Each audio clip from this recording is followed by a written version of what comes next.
happen, but then we would be something like, and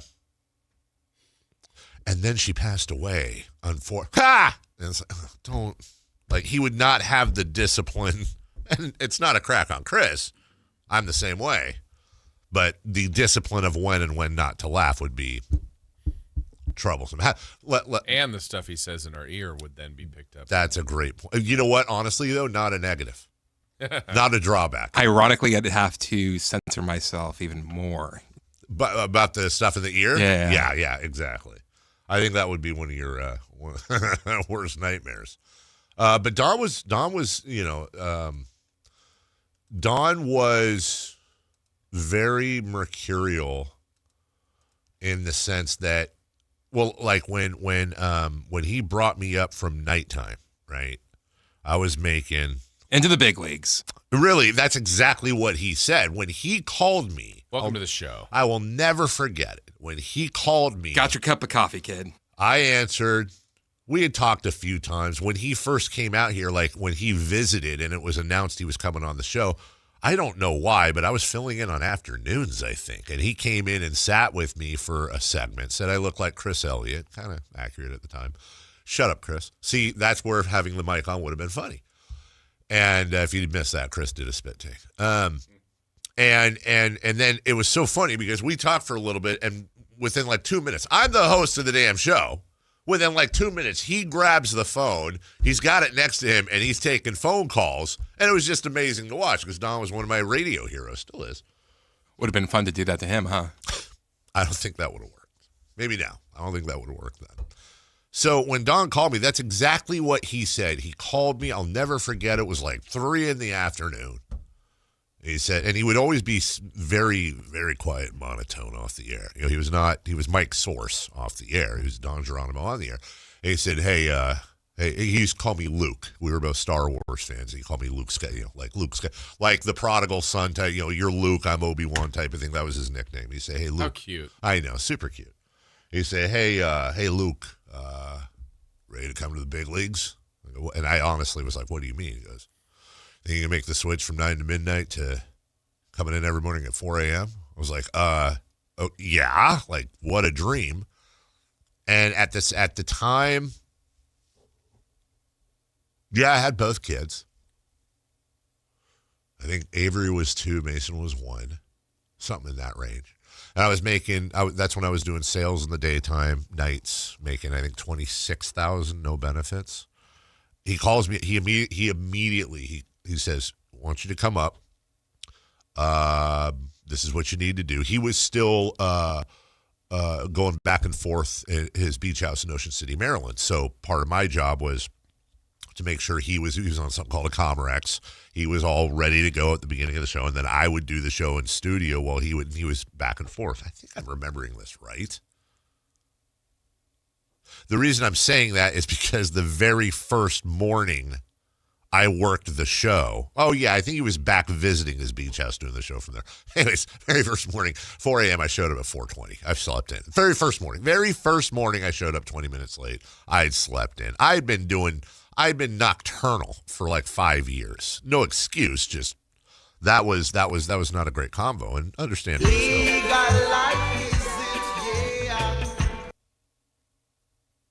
I don't get it. Usually I get them. I don't get supposed to be in at 4. You showed up 20 minutes late. 4:20. That's a deep cut, but I'll accept it. I'll accept it. So, anyways, he called me up, moved me up, immediately took me from whatever I was making, what I said, 25, 26. It tripled my salary. Oh my God, I was making like 70 cents. I was rich. But man, it's like the mafia, dude. You are that. I went to bat for you. I changed your life. I now own you, and I don't mean that in an evil way. That's just that was the trade-off. Is that there was no more coming at 9 p.m. listening to crosstalk as I'm turning out of the light that took forever on Madison Avenue to get onto Hemlock at our old studios. God, that light sucked. Remember that light? I do. Oh, it was terrible, Jason. I came from the other way, so. Me too.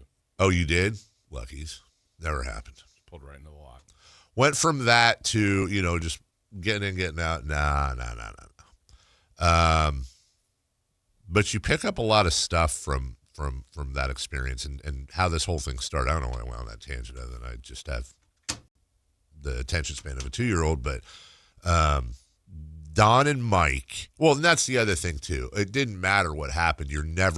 How in the hell are you supposed to step into Mike O'Mara's shoes ever, even try? Like, right. It's like,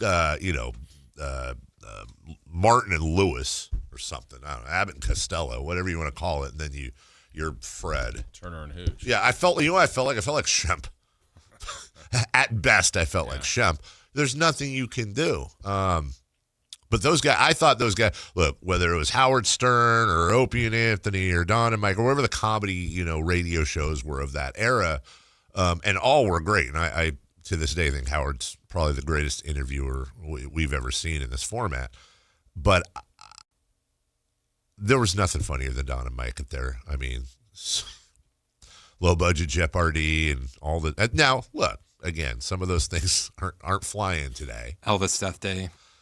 So thank you. You know what, Chris? Thank you. That's when I was talking about the generational thing, and I said the most trouble I ever got into, and then I got distracted. Thank you for bringing me back there, even though you probably didn't know where I was going. That was the most trouble I ever got in with him. So he would do, his big thing was Elvis Death Day every single year. And slightly under that, Elvis's birthday. Yes. And he would go through and he would read stories and play clips of whatever, Colonel Parker and the thing and something. Anyways. Pull his tongue out by the root. I've never been an Elvis guy. I respect it. I have nothing bad to say. I never got it. I never got Elvis. I understand the importance of Elvis.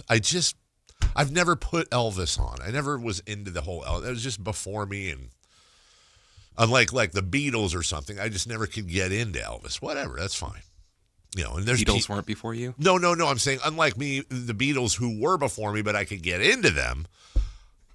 I just never got Elvis, and some people are just. I went to school with a guy named Sean Cotton, whose father, who just passed away a couple of years ago, Lee, wrote books on Elvis Presley, just obsessive.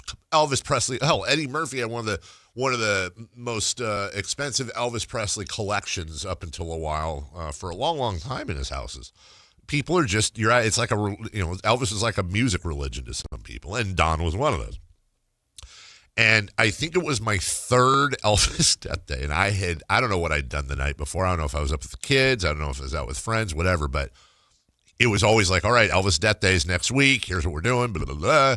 And his whole thing to me was, all right, for this, because I told him, I don't really. He goes, well, read a little bit. Doesn't matter, though. Your job is just to sit there with me. Obviously, I've been doing this thing for 30 years, this Elvis Death Day. I'm going to run through everything. Just stay out of the way, laugh, interact, ask, interject when you want. But it's not that you have the day off, but I'm completely driving here, and you didn't say it in a bad way. It was just like I got the heavy load here, and you just kind of react and laugh and ask questions and whatever, right? No problem. Well, the problem though is that doing that completely disengages you as a partner on the radio, number one. Number two, and I say, hey, no disrespect, it was so boring to me, dude. It was so unbelievably, and it was nothing Don did wrong. And there's people out there, that was their favorite show of the year. It wasn't him, it was me. I just didn't get it. I didn't care about Elvis. I didn't care about Colonel Parker. I didn't care that he shot things on his lawn in Memphis or Graceland or whatever the hell it was. I didn't care about the hamburger somebody. There's hamburger somebody that was there. That was one of Burglar. No, it was like Helper. It was some guy named like Hamburger Fred or something. I don't know. I blocked it out. Anyways, man. It was like this thing would be like 2 or 3 hours of the show. And I was back when we did did we do a 5 hour? Yeah, we did a 4-hour show, but there was a half-hour preview show where it was all sound clips and stuff. Anyways, man, we're in one of these, and we would have 30-minute segments. And he was playing stuff and going through stuff. Anyways, let's cut to the chase. I fell asleep. I fell asleep on the air. See, that would have been a good time to have that microphone. I fell asleep.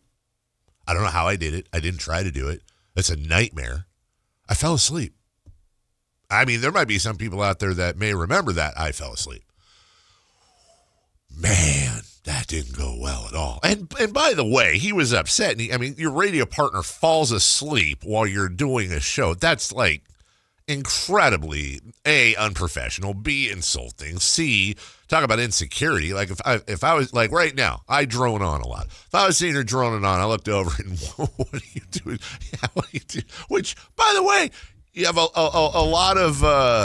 lot more excuse to do that. I would spiral out for like 3 days. Like I put my own radio partners to sleep. God, what's the audience doing? I think that would be the difference, though. You would blame yourself. Oh, yeah, that is a good point. That is a great. I would 100% blame myself. Oh my God, that was the absolute. Like he never said like he was gonna. It wasn't like you're fired or I should fire. It wasn't that, but it was. What are you doing?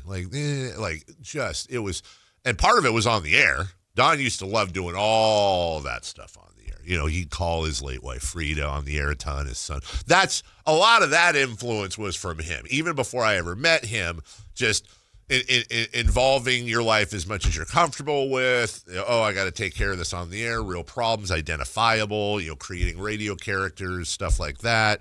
That's a lot of his influence, which was influenced again by a lot of other people he listened to or worked with. But and you don't really. That's just changed now. I think all of a sudden, it just seems like everything now, and maybe that's just a sign of the times, is, it's the news, it's the sports, it's the analysis and all that. But, I always felt, especially in mornings, like,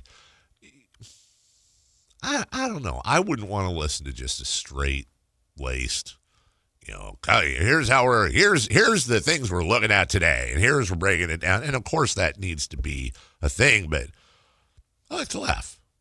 I know you like to laugh. You have the best sense of humor anybody I know to be able to. Well, sorry, were you not off? Yeah, sorry. That's, kept going on. I'm going to find out who Hamburger or whatever is. Anyways, I haven't talked to Don in a long where is he? Long time. Where are they now? I think Don's back. Wasn't he doing something back, some radio show, right? Like, was it jazz or something? Or he was doing. I think he was working at, and I'll try to get this right. I think he was working like a classic rock station. I know at one point, I think he went back and he was working. Maybe this might have even been before he came out here, but at some point he was working at like an oldies, not like not that oldies, but like 50s, 60s, yeah. He was DJing there. I think that might be how he kind of got back in after his wife's passing. And is Mike still doing a podcast? As far as I know, I think Mike. Sorry, not trying to insult Mike by not knowing this stuff, but I think Mike O'Mara and Oscar and all those guys. Last I checked, and it's been a while. Oscar. Yeah, he had. It was Rob and. I remember Rob's name. Yeah, Oscar. Well, I think Oscar. I don't know if he was with them before, but I'm pretty sure he came about. I know he's a big part of the podcast. Yeah, look here. There we go. Right now, look at that. There's Mike in the middle, Spiewak on the left. I don't know. I think that's Oscar. That's Spiewak on the left. Yeah, that's Spiewak on the left. He is follically challenged. He's gone topless, roofless, if you will. That's Mike. It's Mike in the middle now. Yeah, Mike. We're all getting older, man. Oh, they're live right now. Oh wow. They're doing. I would give it a listen, but do we take a chance? What do you think? 1 second. One second. All right. Let me. I'm going to mute. Hey, Chris. Please get ready on that dump button, would you? Again, they're doing a podcast, not a FCC. Oh yeah, that's my type show. All right, here, let's unmute here. I canceled all my. I unmute it and we go to a commercial. After you'd already gone through the commercial. We'd already gone through it. All right, hold on here. Where Carla had a reaction. That's his epidural where she was like this. She was all shaky and stuff. It was not cool. Robert was a pre-planned baby where they broke the water and they scheduled it. They did a C-section. Julia was an scheduled C-section. I don't know Josh. Julia was an emergency C-section. So I've never been in for a. Okay, there you go. All right, there they are. Well, shout out Mike O'Mara and Rob Spiewak, and of course Dawn. Wonder if you chimed in on the comments. You know what? I will do that. Hey, Rob. Oh, no, I should put Mike first. He might get offended. Hey, Mike. Hey, Rob. Another guy. Oh yeah, I should say hey Josh, just to be polite. Hey Josh.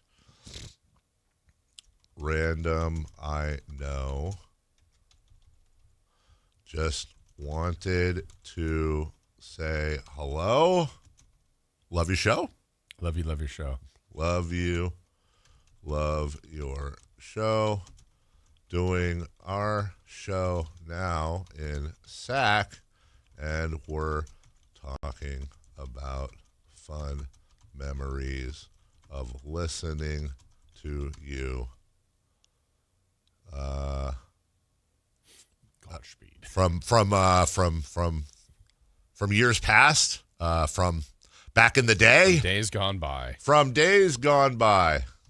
Gone by. Oh, look at 0. I just used perfect. Hope you all are well. Well, now you have to stay on there to see if they comment. P.S. Doing this live on the air out of homage to you guys.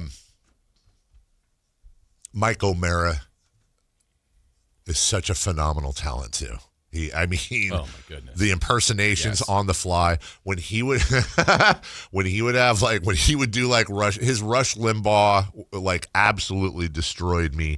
If you ever hear, just as a throwaway, if you ever hear me say anything to the effect of Dan Rather, CBS News, courage, that's Mike O'Mara's bit, 100%, word for word the line he'd use.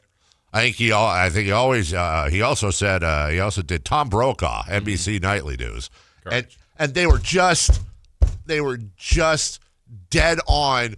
But it wasn't just the impersonation, which is half the battle, but it was he would always find a way while impersonating them to get the character saying something not just funny, but that is hilarious. For that, Tom Brokaw talking about his underwear, his pink underwear, his thong panties, like you're not right. That absolutely freaking brilliant, dude. Did they say something to you?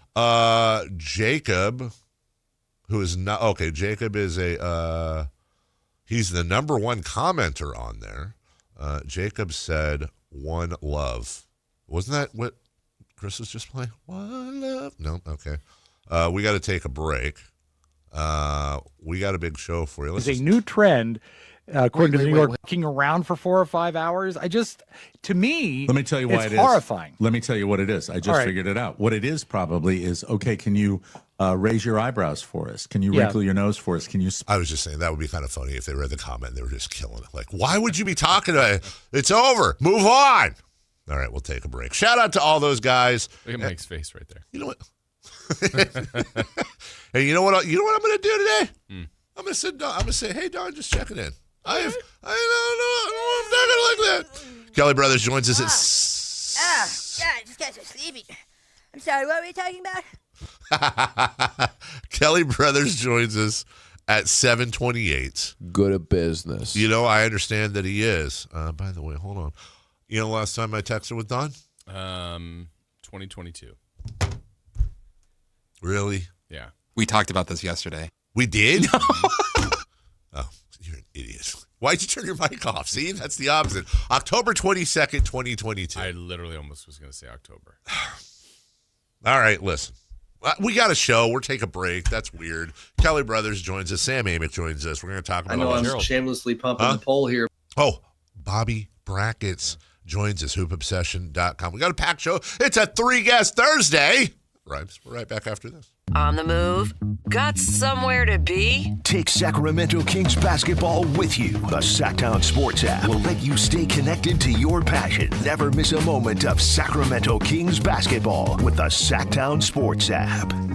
What's going on? We're talking to Chad Hoblet of Hoblet Dodge Chrysler Jeep Ram in Woodland. He's here to tell us what's going on for the Declaration of Deal sales event. Come learn the art of savings with Hoblet when you save up to $13,500 off MSRP on new 2026 Ram 2500 and 3500s. Some are even available with 0% financing for 36 months. Plus, with the return of the iconic 5.7-liter Hemi with an all-new 10-year, 100,000-mile warranty, you'll find what you already know. This is the best Ram yet. But do you have the Ram I'm looking for? Yes, and if we don't, we'll order it for you. The reason we are consistently one of the top Ram dealers on the West Coast is our huge Ram inventory, with over 400 available, including those hard-to-find heavy duties. Search, select, and save through their whole inventory at HobletDodge.com. Nobody beats Hoblet, period. $13,500 net savings on select new 2026 Ram 2500 limited Longhorns after $1,500 factory rebates. Discounts include $1,000 Hoblet business owner bonus with proof of business ownership. Rebates include $500 on the job upfit. Must show eligible upfit. Sample VIN 152135. 0% financing for 36 months. Only available through SFS for well-qualified buyers in lieu of all rebates. $27.77 per $1,000 borrow. See dealer for details. Taxes was feeling so stuck.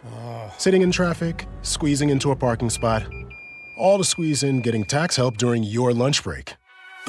Now Taxes is a TurboTax expert who does your taxes for you, while you go about your day getting real-time notifications about their progress and the most money back guaranteed. Now this is Taxes. Intuit TurboTax. See guarantee details at turbotax.com/guarantees. Only available with TurboTax experts. Real-time updates only in iOS mobile app. What in the world is going on? You didn't hear? You can get iPhone 16e at Cricket Wireless for $0 when you switch. iPhone 16e for $0. No way. Yeah, and it has Apple Intelligence so you can clean up your photos. Clean up your photos. Okay, but what's the hurry? The offer ends soon. What they said. Switch to Cricket and get iPhone 16e for $0 with no activation fee. Smile, you're on Cricket. Requires new line and port in on the $60 Supreme Unlimited plan. First month service charge and tax to its sale. Terms and restrictions apply. See store for details. I'm Boomer Esiason. My mom died from cancer. She was only 37 years old. She didn't have life insurance, and that was devastating for my family. That's why having life insurance is so important to me. Ethos makes it fast and easy. Get a quote in seconds, apply in minutes, and get same-day coverage. You can get up to $3 million in coverage with no medical exam. Get your free quote at ethos.com/music. That's ethos.com/music. Paid spokesperson. Time spent on application may vary. Online health questions required. LinkedIn is pretty amazing at helping you grow your small business. We cannot make your email response time faster.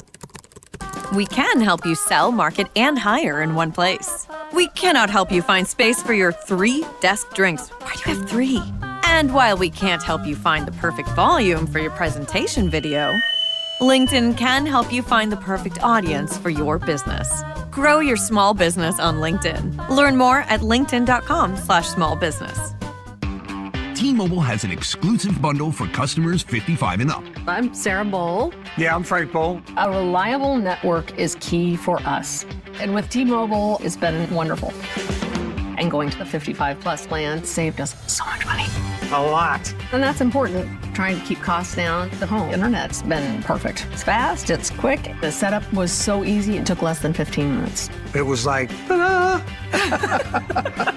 If you want simplicity, coverage, reliability, you want the whole package, T-Mobile has it.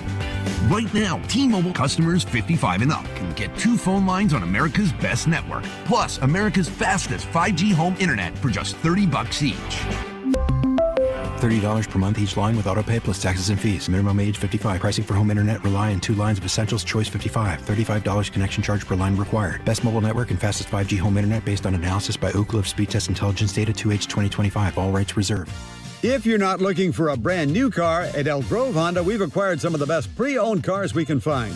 We've kept only the best of our trades, and our buyer has found some of the finest pre-owned Hondas available in Northern California. You can see for yourself at elkgrovehonda.com. Whether you purchase a brand new Honda or a like-new pre-owned Honda, your car buying experience will be the same. We have the right Honda at the right price. You'll find us in the Elk Grove Auto Mall, Highway 99 and Elk Grove Boulevard. I gotta get an Elk Grove Honda.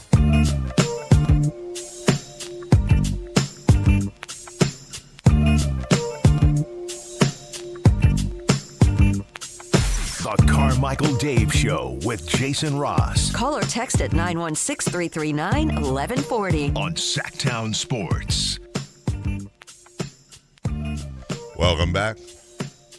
Welcome back, y'all. Carmichael Dave, Jason Ross, Christopher Lana. That was a fun little trip down memory lane. Did they ever respond to you? No. On there? No. I mean, on there? No, on there. Did on you there. look? Oh, just the guy that said hello, but no. I don't even know if they look at the chat. Maybe they do. But I did text on during the break. Oh, nice. I did text on. We'll see if I get a response. Welcome back, everybody. The Kings take on the Orlando Magic tonight. You can do Mm-hmm. You can do anything that you desire. That you desire. Mad. Who is that? I should know. And you know you're the one. You know darn well you can something.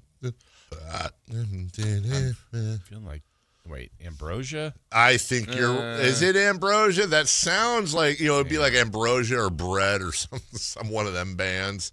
Ace? Kansas. No. You can do magic. You can do anything that you desire. That you desire. I'll bring it up. Oh, wow. I thought this was America. Oh, America? America. Is that their song? Doesn't America have a bigger song than that? Horse with no name? Yes. You see, I've been through the desert on a horse with no name. Oh, God, sunshine, go away today. We may never pass this way again. Come on, people now, smile. If you say it, I'm going to get locked in. I paid my taxes. To the Freedom Rock Loop. Oh, the Freedom Rock Loop. Keep going. Lord, I was born a rambling man. Hey, all the world, join hands, form a love train. Baby, I'll be there to shake your hand. Baby, I'll be there to share the land in the white room with black curtains. You see, I've been through the desert on a horse with no name. Sunshine, go away today. We may never pass this way again. Come on, people now. Smile. And then he says, hey, Freedom Rock, 3 CDs, 2 cassettes, 1995. It's like a whole Roger Rabbit that thing. Freedom Rock? Turn it up, man. Well, turn it up, man. How old is the band America? They're probably all 80. They won a Grammy Award for Best New Artist. Hold on. Best New Artist, America. 1973. 1776. No, 1968. At the 15th Annual Grammy Awards. Well, I don't know how many they've had, though. So and Jason, right on, 1973. Wow. Before before I was on this earth. Were you there, Jason? Yeah. I got to watch this new thing called the Grammys. Wasn't that new? It's 15 years old. That would be the equivalent. Oh, my God. That would be the equivalent of the Grammys started back in 2011. Whew. That's rough. Rough acting. Kings Magic tonight. And we are going to have wall-to-wall coverage. The entire broadcast. Every basket. Yep. Every rebound. Every blocked shot. All of it. Right here on the Sporty 1140. 4 p.m. is the tip-off. Good. We haven't done this in a while, guys. Kings at Magic. Magic 38-34. They're 21-14 at home. The Kings 19-54. If you reverse that record, they'd be heading to the playoffs right now. Yeah. How about that? Let's just reverse it. 19-54. Oh, I just saw that the first day of the playoffs is on opposite day. Is it? Oh, yeah. That's how you battle tanking. The Sacramento Kings have 9 games left. They are 19-54. They're going to be a 60-loss team, aren't they? Yeah. Yeah. Okay. 4 p.m. Gentlemen, who is favored? Orlando. I'm going to go ahead and say correct even before Chris guesses. Okay. Chris, you got a free one right there. And by how much? Chris? 15.5. 16.5.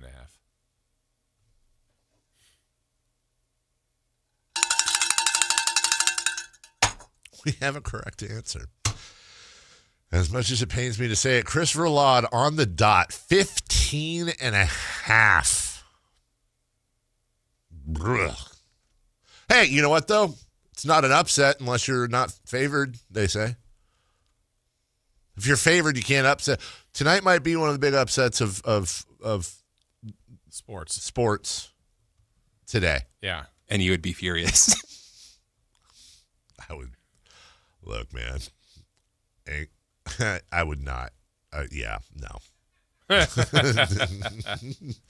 I got a question about the Magic, Jason Ross.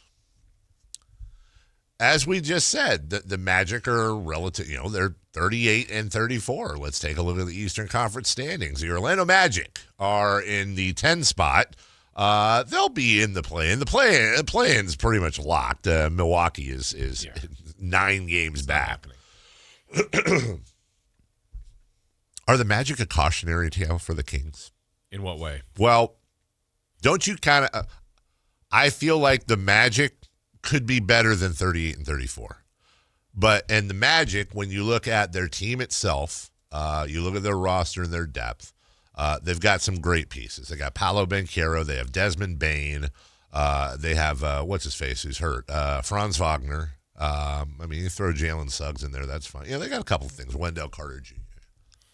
I feel like this team has absolutely zero chance in hell of winning an NBA championship or competing for an NBA championship. Yeah, that's why I need to flip the question on you, because you would be one that would say, if you're not, then are you better bottom? Like, what should they do? For me, I would, if I was going in as the GM of the Magic, obviously I wouldn't say this in the beginning, but I would immediately try to identify, is there a player or players on this team that cannot just function on a championship or a championship contending team, but that can either lead us to or at least put us there with another piece or two. So, for example, Desmond Bane might be a guy. I think Franz Wagner definitely is a guy. The problem with Franz Wagner is that the dude is not always on the floor, and that's not how it started that way, but I don't like the trend of 60 games last year, 28 games this year. Yeah. That being said, he's 24 years old. He won't be 25 until August. And they were building this team this year for Wagner, Banchero, and Bane, and they really didn't get it. Look, they're probably Suggs. And they're better than their record states. Injuries have really kind of hurt them, and they're still kind of in that neighborhood. Paolo Banchero, the former number 1 draft pick, is averaging at 23 years old. He won't be 24 till November. 23 points, 8.5 boards, 5 assists. It's pretty darn good. Got a dude. But I would take a look at Paolo Banchero, because we're going to talk about this later. This has kind of been a growing topic on the show this last few days with the draft in the horizon. Does Paolo Banchero do enough offensively to negate any defensive issues he may have as a 6'10", 250-pound power forward? Can Paolo Banchero, and it's not just the space he takes up on the floor, it's also the space he takes up on the payroll as well. Now, remember, you're in Orlando. This is a place athletes love. That is the epicenter, for example, of the PGA Tour players. Most of them are living in the greater Orlando area, Jupiter, all that kind of stuff. Excuse me. When you look at Orlando as a whole, they're right in the middle when it comes to salary. But next year, they jump up to 215. Right now, they're 17th in the NBA in salary. Next year, they jump up to $217 million. We've talked a little bit about the Kings and what they owe. If that everything were to stay the same, and it will not, they will have the second highest payroll in the league next year from 17. A lot of this stuff kind of kicks in for them. So I would take a look at them and I'd say, all right, Franz Wagner, they've got all their guys. The good news for them is that they've got all their guys locked up that they want to lock up. Wagner for another 3 seasons after this. Bane for another 3 seasons. But the two of them combined make almost $100 million. Jalen Suggs, another 3 seasons. Banchero, another 3. Jonathan Isaac, another 3. And even Wendell Carter is another 2, but it's a team option for the 3. The problem is, between Wagner, Bane, and Banchero, all making to almost exactly the same, around $46 million a piece. Right.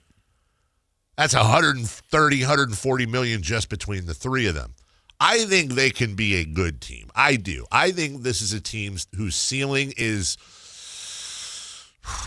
conference semis or conference finals. But when I look at them, I go, God, I don't know if that's the team. Are they a team that's just simply going to be a good team? Yep. They're going to be in the playoffs probably every year. They're going to be better some years than not. Maybe they play together for a while. That will help them too, and you calm down. But it's tough for me to see that team winning a championship. Yeah, me too right now, the way they're constructed, yes. I think a lot of Kings fans would say, my God, I'd take that success. Of course. But would you take that success with that ceiling, I think, is the question. And as the Kings are rebuilding this team, I think these conversations are important. We'll take a break. Jason's going to tell us about Gonzalez Law here in a second. When we come back, we got some audio on Draymond Green.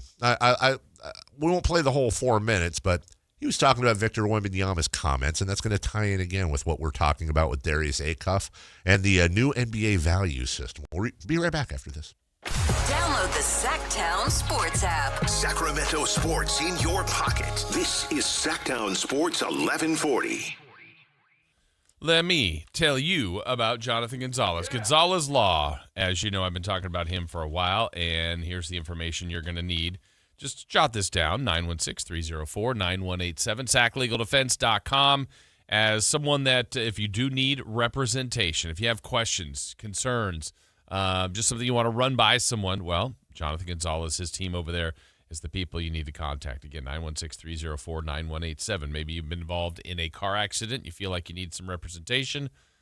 Gonzalez Law. How about something going on at work? Wrongful termination, sexual harassment case? Gonzalez Law. You'd like something removed from your record. It's called an expungement. He's been an expert at that and has taken care of that for a lot of people. Get your rights back, your Second Amendment rights. Gonzalez Law. He is here to help. No case is too big or too small. And they do offer free and confidential case evaluations.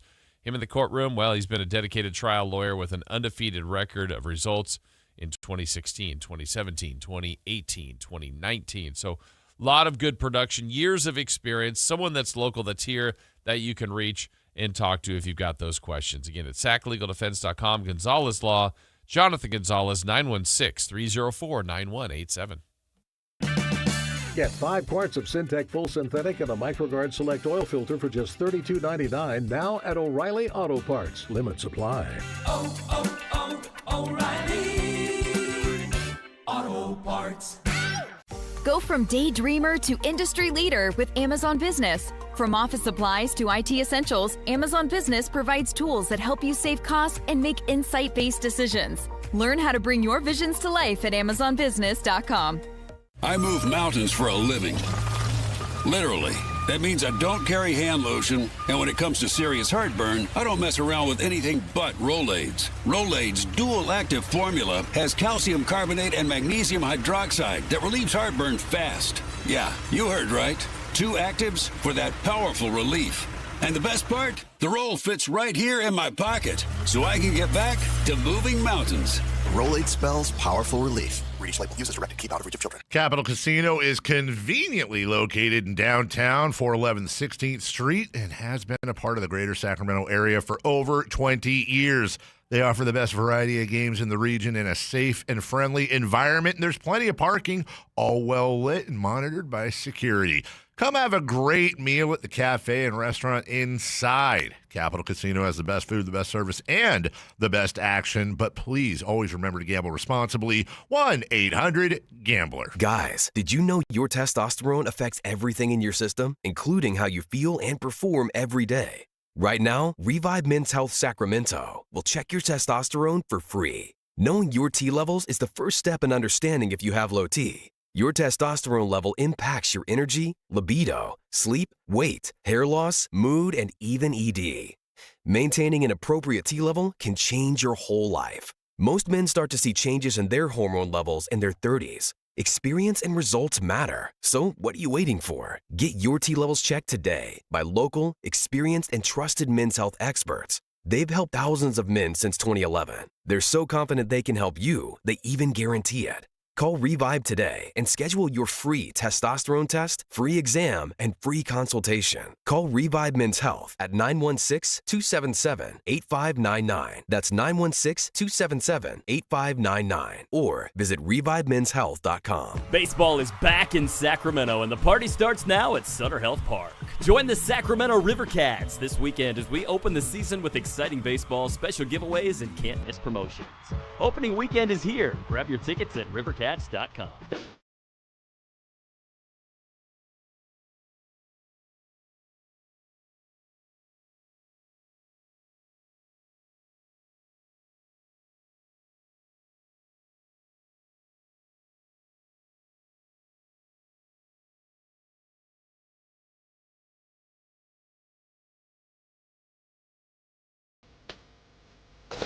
Waking you up with the best in local sports. They just make it interesting, you know? It's the Carmichael Dave Show with Jason Ross. On Sactown Sports. Hey, you know, texting me back?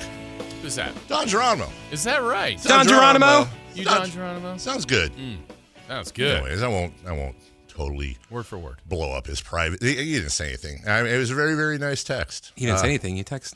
Yeah, he said, "Hey, good to hear from you. Proud of your success. Say hello to J. Ross." I mentioned you and I were talking about it on the air. Say hi to J. Ross. He said my name? Kick ass. He said my name? Yeah. You got a shout out. That's good. That's good. That's what, 4 years? Almost 4 years. That's the first time I've texted him in almost 4 years. Oh. Yeah. October of 4 years since he's been here. I'm like, no, it's been a long October of 2022, as a matter of fact. I want to play the beginning of this these comments from Draymond Green yesterday. I'll include unfortunately, the audio on the question is clearer than the answer. It's just a little echoey, but you can hear it. This is a question to Draymond Green about Victor Wembanyama. We talked about this yesterday, kind of vocalizing his MVP case. And I've said it before. I'm not a huge fan of Draymond Green's antics and garbage and all the stuff he does. I hate it. But I actually think he's a very I like his analysis on the game. I really do. Okay. I think he's very good at that. And so he kind of opened up on all this. Wemby the other day was really kind of vocal about his MVP case. You're a guy in the past who's has vocalized your own case. I'm just curious how you took that, just like his willingness to come out. I hated it, and I absolutely loved it. And the reason I hated it is because until Wemby said defense is 50% of the game, it was like, oh man, no one realized that? Right? Like, no one realized that 50% of the game we play is on that end of the floor. So he comes out and makes this profound-ass statement, and it's like, oh, of course it is. All right, I'm nervous because I can't remember if he swears other than that. That was okay. Yeah, that was fine.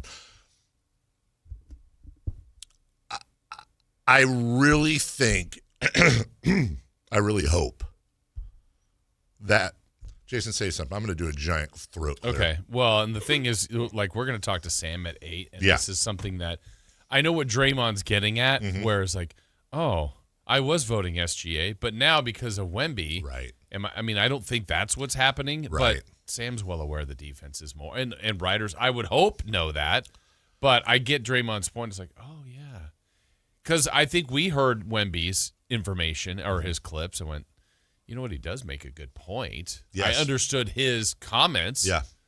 But, yeah.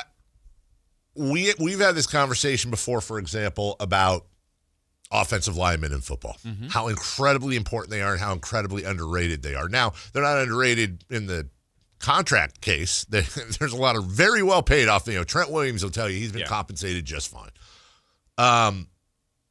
But I think it's just in the way that there is a gap in the way the general fan consumes the NBA. And we talked about it yesterday. Like, very difficult to, occasionally you'll have the poster of somebody blocking somebody's shot. But everything is geared towards, oh my God, that dunk, that highlight play, Steph's on a run, or my favorite thing, posterization. When somebody says, oh, he made a business decision. And I hate that. Like, I get it, but I hate it because we celebrate and not just celebrate the person dunking on the other person, Who was it? Was it Gigi? What's Gigi? Gigi Jackson. Gigi Jackson. Was it Gigi Jackson yesterday? Yeah. So he dunked on Wembanyama. Wembanyama then went right back down, dunked on him, and the whole headline was Gigi posterizes Wemby. Wemby posterizes Gigi. That's fine. I get it.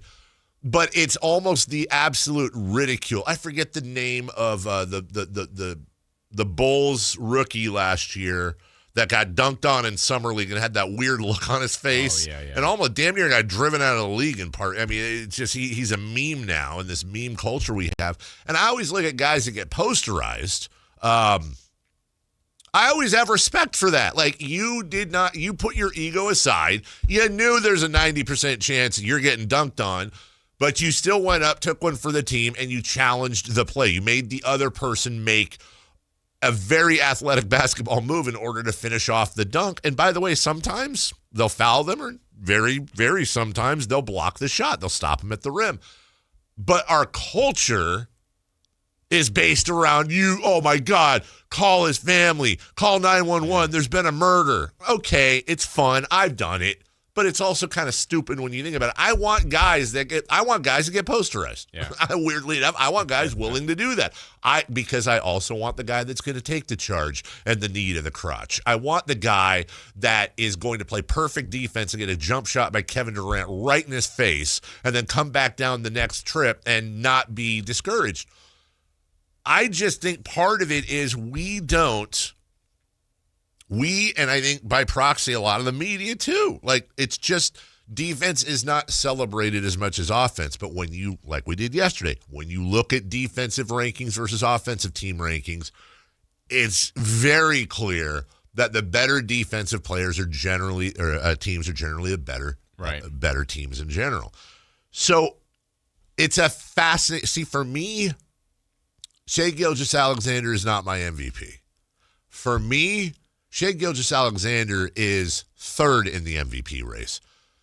Nikola Jokic is doing insane, ridiculous things right now, especially over the last 5 games this stretch. But he's a center who's averaging a freaking triple-double on a good Denver team, and he's doing it in ways and efficiencies that have just not been done before. The guy damn near last night, we'll talk about this later, went for 20-20-20. It's just stupid what he's doing. But Nikola Jokic is not that on the he's not as bad a defender as people say he is. But we're not making any defensive third, second, or first teams with Nikola Jokic. Is SGA, and I don't know this, do you know if SGA is literally having a better statistical season than last year? Just, I mean, not that it matters. It's a good question. I'm going to look here. But a lot of times when people win, oh, well, he's even having a better year than a year. I haven't heard that. Maybe he is statistically. I don't think he is off the top of my head, but I don't know that. I do know this as I look up his numbers here. I know Jokic is having a better year than any of his MVP years, all pretty much across the board. SGA this year is down 1.2 points, down 0.3 of a steal, down 0.2 of a block, up 0.2 on assists, down 0.6 on rebounds. He is shooting 1 point lower from the free throw line, 2 points better from 3 on 1.5 less threes per game, and 4 points better from the field. He needs 4 more games to hit the 65 mark. I think Jokic has to play in 7 of 10. Wemby similar. I might be mixing those up. He's having a wonderful year. Oh, absolutely. He's going to probably win the MVP. Yeah. I just feel like he and the team even had a better year the year before. Yeah, I agree. And I'm not punishing him for that, but that's just an interesting criteria where a guy like Wemby and the Spurs are dramatically better, and Cade Cunningham and the Pistons are dramatically better. Jaylen Brown kept the Celtics in the race while they traded guys away and their other superstar was out. Yeah. I just think there's some cases for other guys. Top of the hour next, 3 for Madness. The Giants and Netflix last night, or should I say the Yankees and Netflix. Yeah. We're going to talk about expansion. What does that mean for, are we on the verge of seeing a lot of teams change hands in the National Basketball Association? We'll have a conversation about that next. Visit SactownSports.com and join the Sactown Sports 1140 newsletter. This is the story of the one. As a safety manager at a manufacturing plant, he does everything he can to keep his coworkers safe. From finding ways to reduce risks to keeping safety supplies in stock. And for that, he relies on Grainger, Grainger offers a broad range of quality products and next-day delivery, so he can always play it safe. Call 1-800-GRAINGER, click Grainger.com, or just stop by. Grainger, for the ones who get it done. Heyo, Johnny Mosley here, coming at you with Thursday's Toyota Tahoe report. The Toyota is fired up and ready to roll. Let's tap the experts to see what Palisades has in store for us today. Thanks, Johnny. Thursday brings mostly cloudy skies and temperatures in the low 60s. Evening temperatures will be in the mid-30s with partly cloudy skies. Friday's forecast will have times of clouds and sun, low 60s during the day and mid-30s at night. This report is brought to you by your local Toyota dealers. Toyota, let's go places. When life calls for a little extra, a kitchen upgrade, paying off debt, or that dream vacation, Valley Strong Credit Union is here to help. With a Valley Strong home equity loan, you can tap into your home's value with competitive rates, flexible terms, and local guidance you can trust. Get approved in as little as 5 minutes, with funding in as few as 5 days. Your goals are within reach. Visit valleystrong.com to get your offer today. Valley Strong Credit Union. Grow your possibilities. Equal housing lender, NMLS number 456506.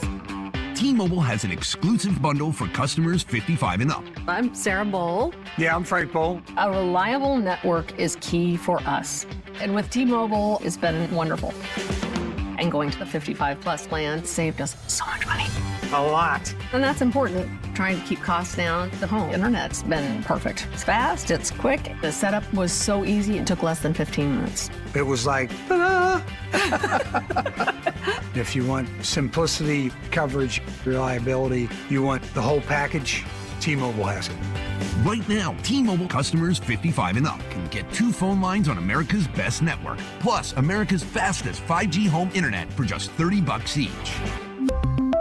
$30 per month each line with autopay plus taxes and fees. Minimum age 55. Pricing for home internet rely on 2 lines of essentials. Choice 55. $35 connection charge per line required. Best mobile network and fastest 5G home internet based on analysis by Ookla of Speed Test Intelligence data 2H 2025. All rights reserved. Contractors, remodelers, you now have a great supplier to assist you with your next project. Anova Cabinet and Stone in Sacramento. They are Northern California's best kitchen and bathroom remodeling supply store. Anova has the latest cabinet styles, a great selection of countertops, flooring, bathroom fixtures, and more. Visit their website, InovaCabinetStone.com. Take advantage of their grand opening special, a $750 in-store credit. Stop by today, Inova Cabinet and Stone in Sacramento. When you take the time to shop at Folsom Lake Honda, there's one thing you'll always find. Happy people ready to serve you. As a family-owned and operated dealership since 2009, customer service is our #1 priority. Our customers love doing business with us, and you will too. Looking to own or lease? During the spring sales event, drive a brand new Accord or Civic. Visit us today at FolsomLakeHonda.com, your one-stop Honda shop. Folsom Lake Honda, yeah, your one-stop Honda shop. KHD1 Sacramento, KYMX HD3 Sacramento. From the Power Business Technology Toshiba Studios. This is Sactown Sports 1140. 3 questions, 3 answers. It's 3 for Madness on the Carmichael Dave Show with Jason Ross. Here's question 1. Some would say the real opening day. Today? Is today. Are the A's playing? The A's are not playing. Oh, the Giants are playing? Nope. But every other team is not playing because that wouldn't make sense. Okay. But a lot of teams are starting at 10:15 a.m. Let's go. At I still like to call it Shea Stadium, even though it's Citi Field. Pirates at Mets. One thing let's make Pets. Yes, the Pets. At 11:10, the White Brewers. They'll be playing. And at 11:20, the Nubs. The Nabs? Nationals and Cubs. That is correct. One thing that's making the rounds on the internet. Nub. Look. Check out my nub. The town of Cicero, Illinois, is, according to this, 6 miles away from Chicago and somewhere in there, Wrigley Field.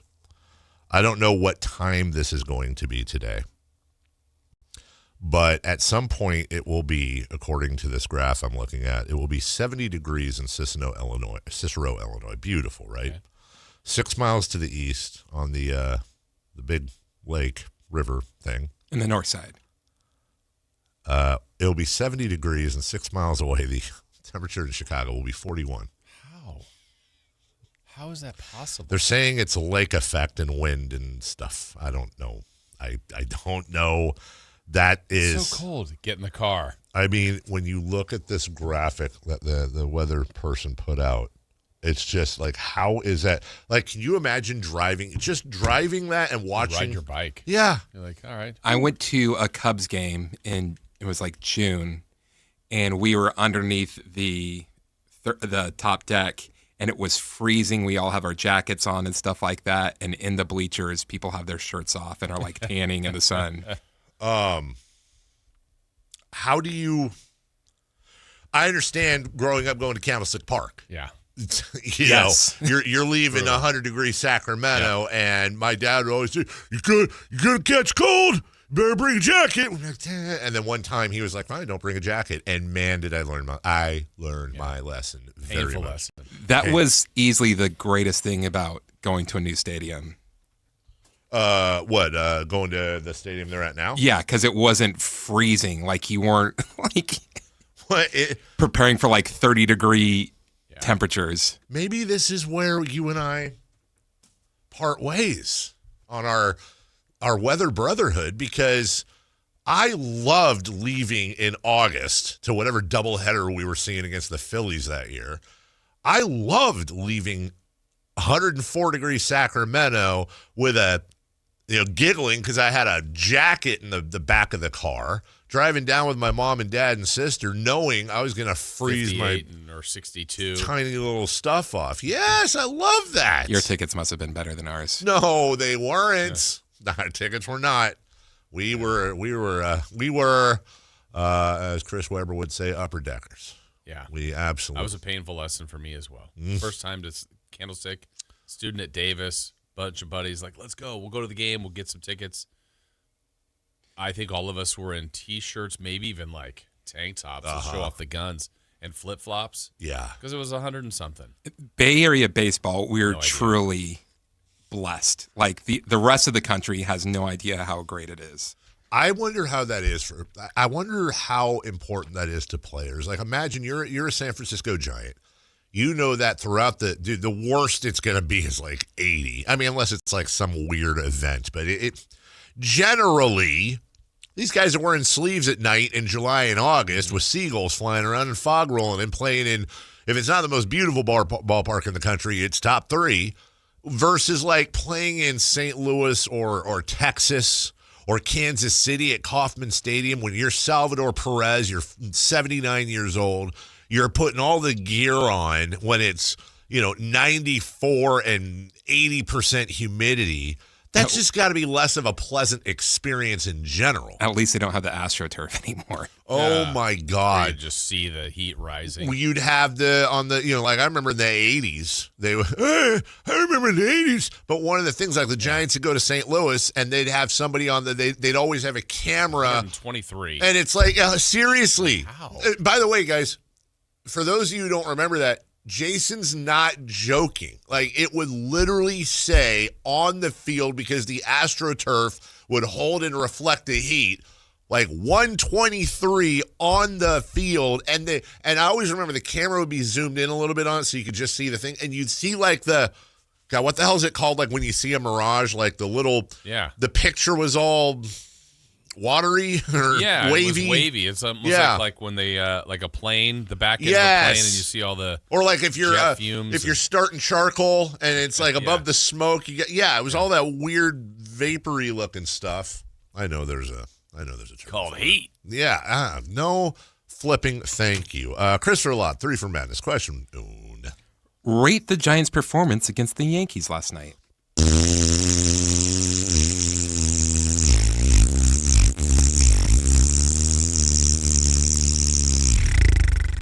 Wasn't that good. It sucked. And look, let me just say this as a little frosting on the cake here. We are Logan Webb fans here. We love Logan Webb. We are proud of him.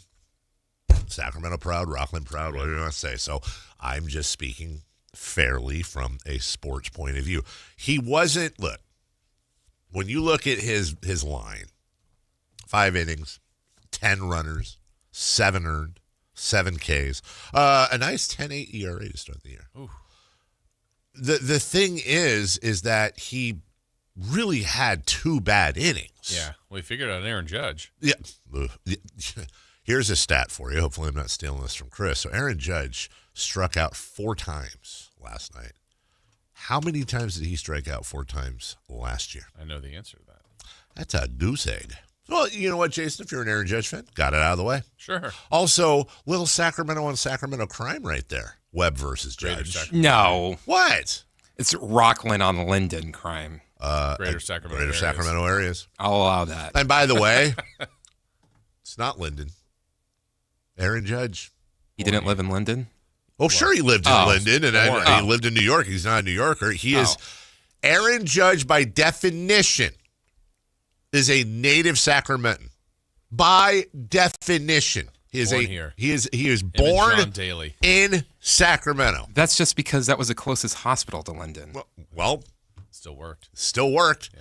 Was born in Sacramento. He is a native As a matter of fact, Aaron Judge is more of a native Sacramentan than Logan Webb is. Yeah. Logan was born in, I don't know this, but I'm assuming he was born in Rockland. Either way, it sucked. It, honestly, not only did it suck, and I'm just speaking from a Giants point of view, but really, honestly, I think from a baseball fan, I'm sure for a Yankee fan, it was great. If Giants won 7-0, I'd have loved it. But outside of, it sucked for Giants fans for obvious reasons, but I also think for baseball fans, if you didn't have a dog in the fight, which a lot of people watching didn't have a dog in the fight, this is the only game in town, it's opening night, it just wasn't an entertaining game. Right. It was just, it was 5-0 Yankees in the second. You could have ended the game right there. Yeah, look, when the game went the way it did, you kind of think, well, I don't know how different it could have been. I honestly just go to the first inning where the Giants had their only real threat. If they had done something there in the first, I think they had first and third and 1 out. That was the time in the way the game played out to maybe get a run or 2 or 3, and then maybe the game is completely different. But instead, they get out of that, and the Yankees do. And then the second, it was just like they were just piecemealing little hit. Like Webb wasn't the hit by the leadoff hit there, Trent Grisham. Yeah. Or the leadoff hit. It was a solid liner to right. Yeah. That was kind of like, but a bunch of there was like a 4 bouncer up the middle. Dinks and dunks. Yeah. It was part of the day.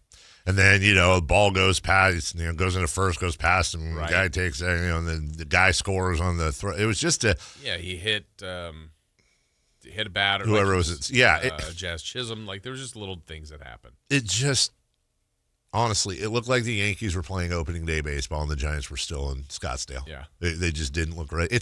Hey, is the season over for the Giants? Well, they're on pace for 162 losses. I did not have the Rockies finishing ahead of him, but here we are. Yeah. Giants are in last. Giants are in last place. Hey, the Giants are the last place team in baseball. They have sole possession of the San Francisco Giants are the worst team in baseball. What? Are they tanking? I mean, if they don't think they can win a championship. I'm not saying they're not tanking. Tankathon. I'm not saying they're not. And then there's a Giants fan out there that's probably like, well, all that means is 161-1 this year. There you go. Win the rest. Yeah, win the rest. All right. Number 2. Question 2. Rate the overall Netflix broadcast itself. We're going to talk about this with Kelly Brothers coming up in a few minutes. There were things I liked about it. Graphically, I thought they did some really cool stuff.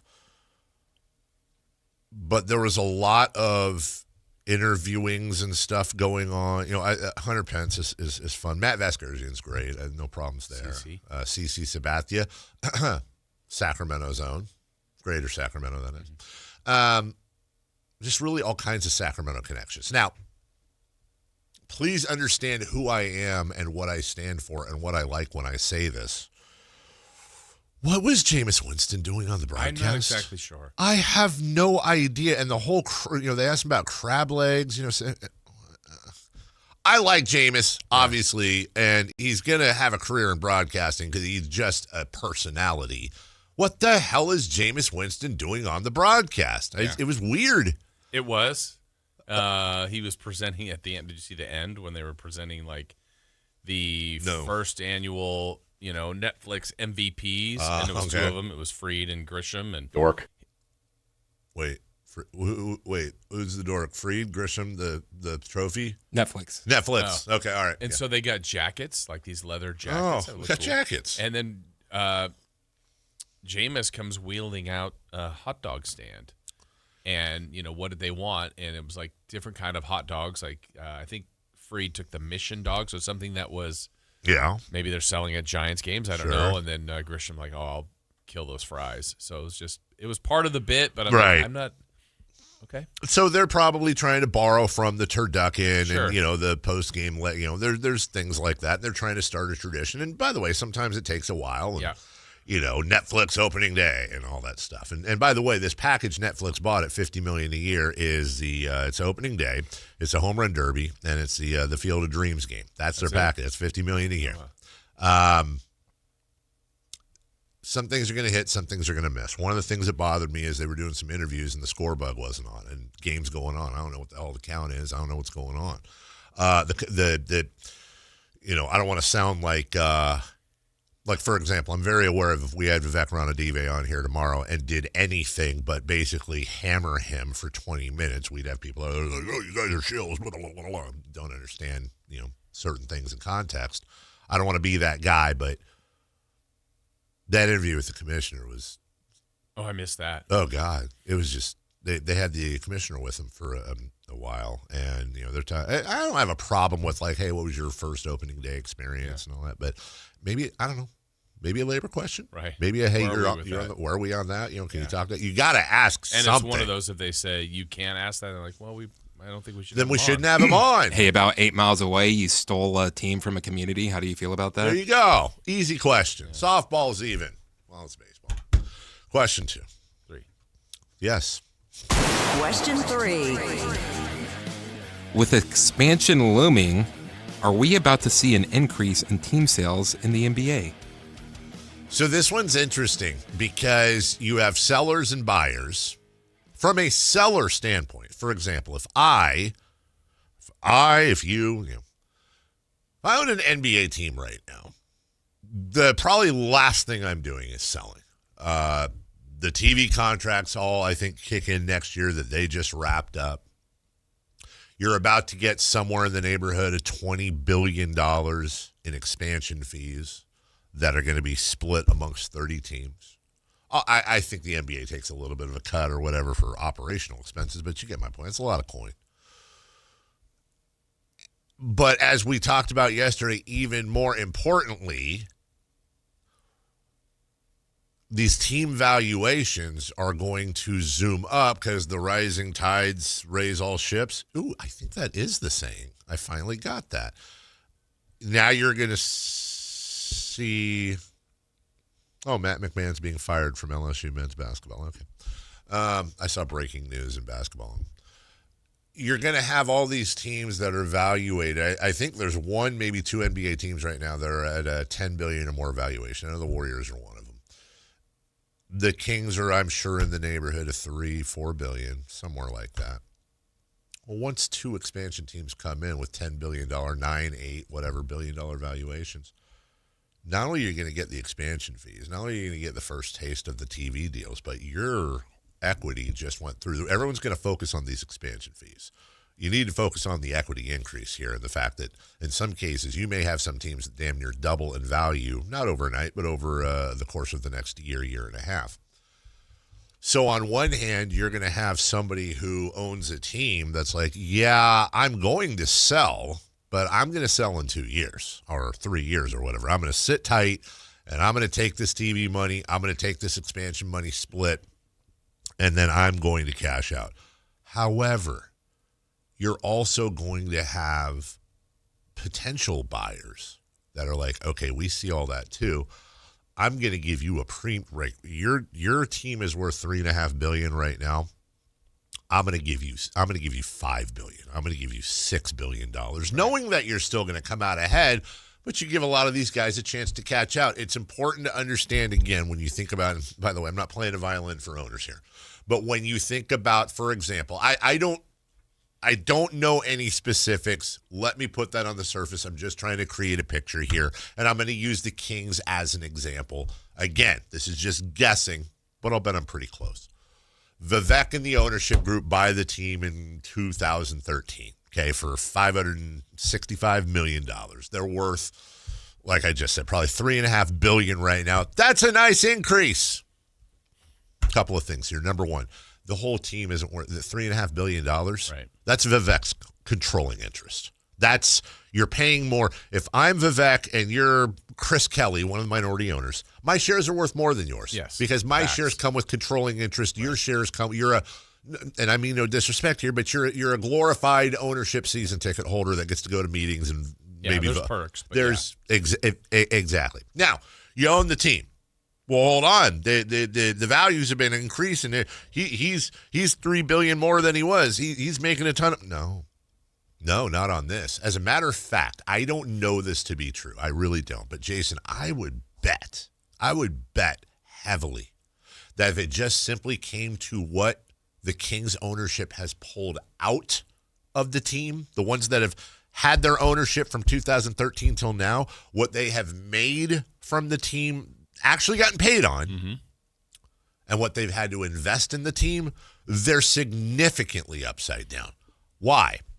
Well, we're building this thing. We're improving Raleigh Field for the A's. We're building the Kimpton Sawyer, whatever it is. We talked about what are called capital calls, Jason. We need $30 million as a franchise to do this thing. That's divided up by everybody's percentage. We're going to need a check. You write those checks because you want to keep your ownership percentage the same, but you're not getting money. They're not getting a yearly check that's like, here's your $70 million check. You don't make that money until you sell. So there's a lot of a lot of owners, a lot of especially minority owners in the NBA. They're going to be like, yo, we've been holding on to this for 12 years. We've been watching it grow and grow. At some point, we want to cash out and cash out massively. I think you're going to see over the next 3 to 4 years, it wouldn't shock me if about a quarter of the league changed hands. Well, I mean, I think we've already had some big stunning ones, right? Cuban and his part with Dallas, then two major Lakers and Celtics, the Buss family. Grossbeck, what's this? Whit Grousbeck of the Celtics. Grousbeck, yeah. So, I mean, you've had, major pillars of the NBA make decisions on that already. Yes. To your point, I would not be surprised if we get as much as that because now is the time to kind of cash in if you'd like to. I mean, look, and if they're doing it, that's kind of not even red flags. It's like because the organizations are still successful, the league's still successful. Yeah. Remember last year when there was talk about teams like, oh, we might not want new franchises because we're going to have to split up the TV money. Yeah. Makes a lot of sense when they say like, hey, it's going to be between $7 to $10 billion for a franchise. Oh, let's bring them in so we can sell. That's exactly right. Bring them in. We're going to take that franchise fee split, and then we're going to wait, and then somebody's going to – I can promise you this, Jason Ross, I would bet my house on this one. You're going to have at least one team sell between now and the time expansion's final. Well, in the way I don't know that do we have the final list of people that are interested in Vegas, that are interested in Seattle? And let's just say there's 5 groups. Yeah. I'm just yeah, totally. All right, you and I and Chris have a group that we want to buy the Vegas team. Right. We don't win. Oh, but Miami Heat are for sale? That's right. All right. That's right. We're available. We're interested. That's a wonderful point. Those groups that have been formulated that have been, that you will have these groups that go through first off, you have to form them. Yeah. And you have to get everybody to agree to put in whatever they want to put in. It is an extensive background check to be an owner at any level in the NBA. I want to say at least back in 2013, could be wrong here, but I'm almost positive it was like, it was like $25,000 per applicant just to do and it's not just background on your finances and forensic audits and God knows what. They're also doing real, like, hey, Jason, your cash is great, amazing, awesome. Yeah, welcome to the NBA. 2 years later. Nobody caught that Jason Ross was part of a 25-pound cocaine bust back in 1991? What a time to be alive. Great. Or said these published a paper when he was at Barnsley College saying some horrifically racist or homophobic stuff that someone's going to unearth. And, Jason, someone's going to unearth all this. And now, it's an embarrassment for everyone. It was a different time. They do these massive backgrounds. So to your point. So let's say four ownership teams are vying for the Vegas group. Yep. They're all getting excited, thinking about sitting next to Vegas-y people and celebrities and all that. And only one can win. Well, now you have three groups that have been put together. Their backgrounds have been checked. They're all ready. That's the hard part. They're a Ferrari with no place to park. Yeah. And now they're going, okay, well, we missed out on this. Who else is available? Yeah. And now they've got $7 to $10 billion sitting there going, okay, well, what about you, Milwaukee? What about you? We've cobbled this up, so we're ready. Mickey Harrison, Miami, you ready to get out? And, it would be Steve Ballmer. Also, I don't think this is going to matter. I don't think this is going to happen, but it is very interesting. I was talking to some people the other day that know things, and they were saying, keep an eye on Steve Ballmer. Keep an eye. Now, as far as everybody talks about, it's Tim Lewicki and his group that are poised to take Seattle, and I think that's what's going to. I'm 98% sure that's positive. But there are some conversations because Ballmer is a Washington guy. Ballmer originally was the force behind, along with Chris Hansen and the Nordstrom brothers, the Seattle bid before that. Oh, what if there's a play where maybe you do a little swap-de-doodle? Obviously, the Los Angeles market is bigger than Seattle. There have to be some things. The Seattle Clippers? No, not a moving. Well, sort of. What are you saying? You go Ballmer up to Seattle and whoever down to Los Angeles. I mean, the Clippers were Ballmer's second choice. Right. That was not. He just like we just described. Hey, you're going for Vegas. You don't get it. That's absolutely right. Yep. That's exactly how that turned out. And boom, he became an owner. All right, we're going to take a break. By the way, also now you have these, any private equity firm can own 20% of a team now. Right. I think private equity in general, no matter how many you have, are capped at 30%. But there's a lot of people wanting to invest. What would it take for us to do it? For us to buy the Kings? Not just a team. You and Chris. How much do we need? I think we probably need about just to make sure it happens. Let's see. You could probably get controlling interest in the 20% range. I have 20% of what? 20% of $7 to $10 billion. You could probably get a team right now. My guess is for $5 billion. Oh, that's a lot more. So you would Jason. You would only need. Not only do you only need $1 billion. But each of us would only need $333,333,333.33. I'll throw in the extra penny so I can be majority owner. Do what I say, suckers. Do you guys have your part? What? Do you have your part? Do I have my 330? Not in my pocket. I could make a call. What? Oh, you can make a call. I am a member of USAA Bank.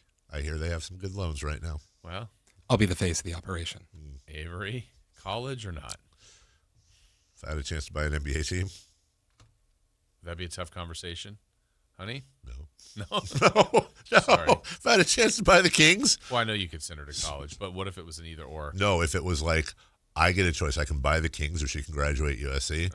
Not a tough conversation. You'd have the shirt that reads King's Dad? I would. Here's how I would break it to her, and then we're going to take a break for Kelly. I would say we would be having a family dinner, and I would say, everybody going to the University of Southern California, raise your hand. And then when she goes like this, I'd be like, not so fast, Avery. I got some news for you. You've been expelled. We'll take a break. Yeah, I'd plant drugs on her, get her expelled, then it's not my fault. Yeah, USC would really do that to one of their students. All right, I get her a Isn't that a major? That's exactly right. I get her a bad pair of shoes or something. That would explode. Now you're talking. Now we're talking. When we come back, sports business with our good friend Kelly Brothers. Don't go away, everybody. By the way, you're not allowed to go anywhere. There's a 1-minute break as we drive towards 8 a.m. and the halfway. Oh, did I say the magic word? Well, you know what the magic word is at Hoblet Dodge Chrysler Jeep Ram in Woodland?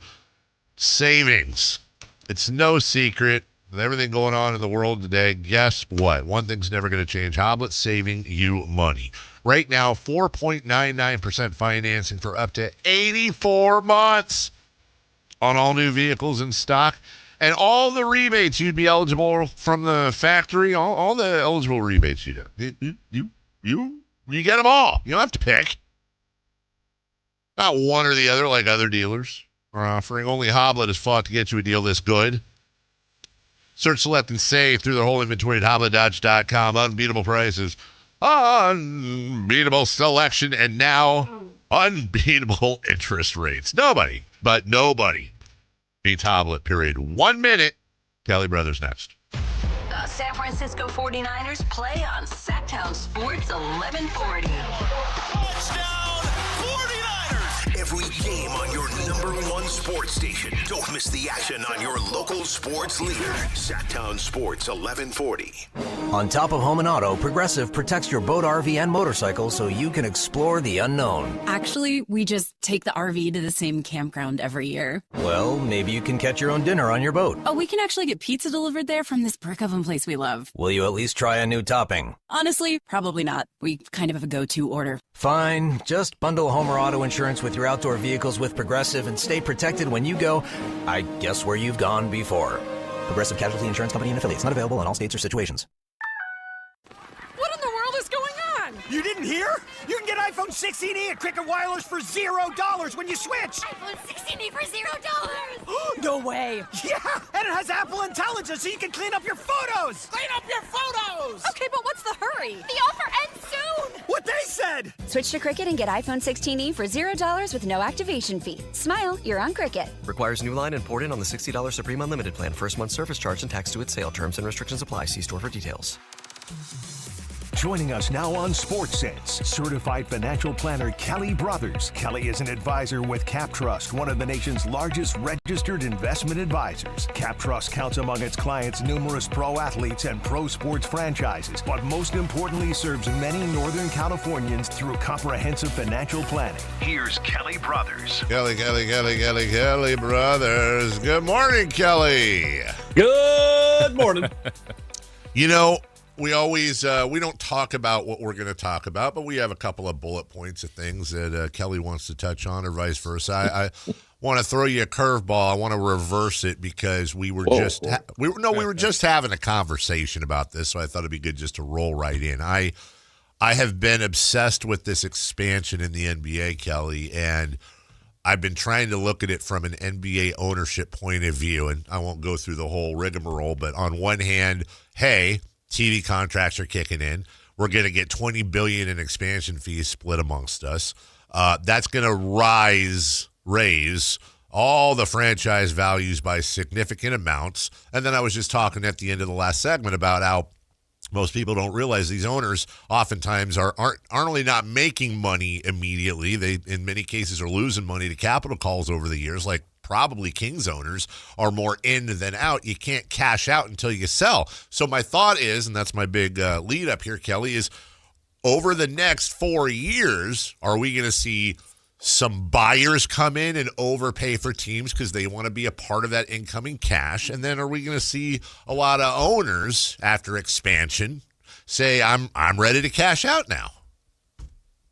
I think the latter could be true, especially I'll call it the Mark Cuban effect, where he just wanted to do some estate planning and probably, and if you look at what the Mavericks are worth today versus what he sold them at, I'm not sure it was the right decision, but he did it when he did it. But you're right. I mean, now that we kind of know it's 2 expansion teams, now that we know the price, I mean, all that that all goes into the formula now. So, I mean, each team is basically going to get $500 million out of expansion. And then, the TV deals will be the TV deals. But I think we will start to see some turnover. I think everyone was waiting to see which way the league was going to go. And now there's some clarity there. How much they can build off of stuff like, like the Netflix thing last night in baseball. That's kind of an add-on. That's not even part of their core broadcasting package, but can the NBA add on some extra smaller revenue streams, which,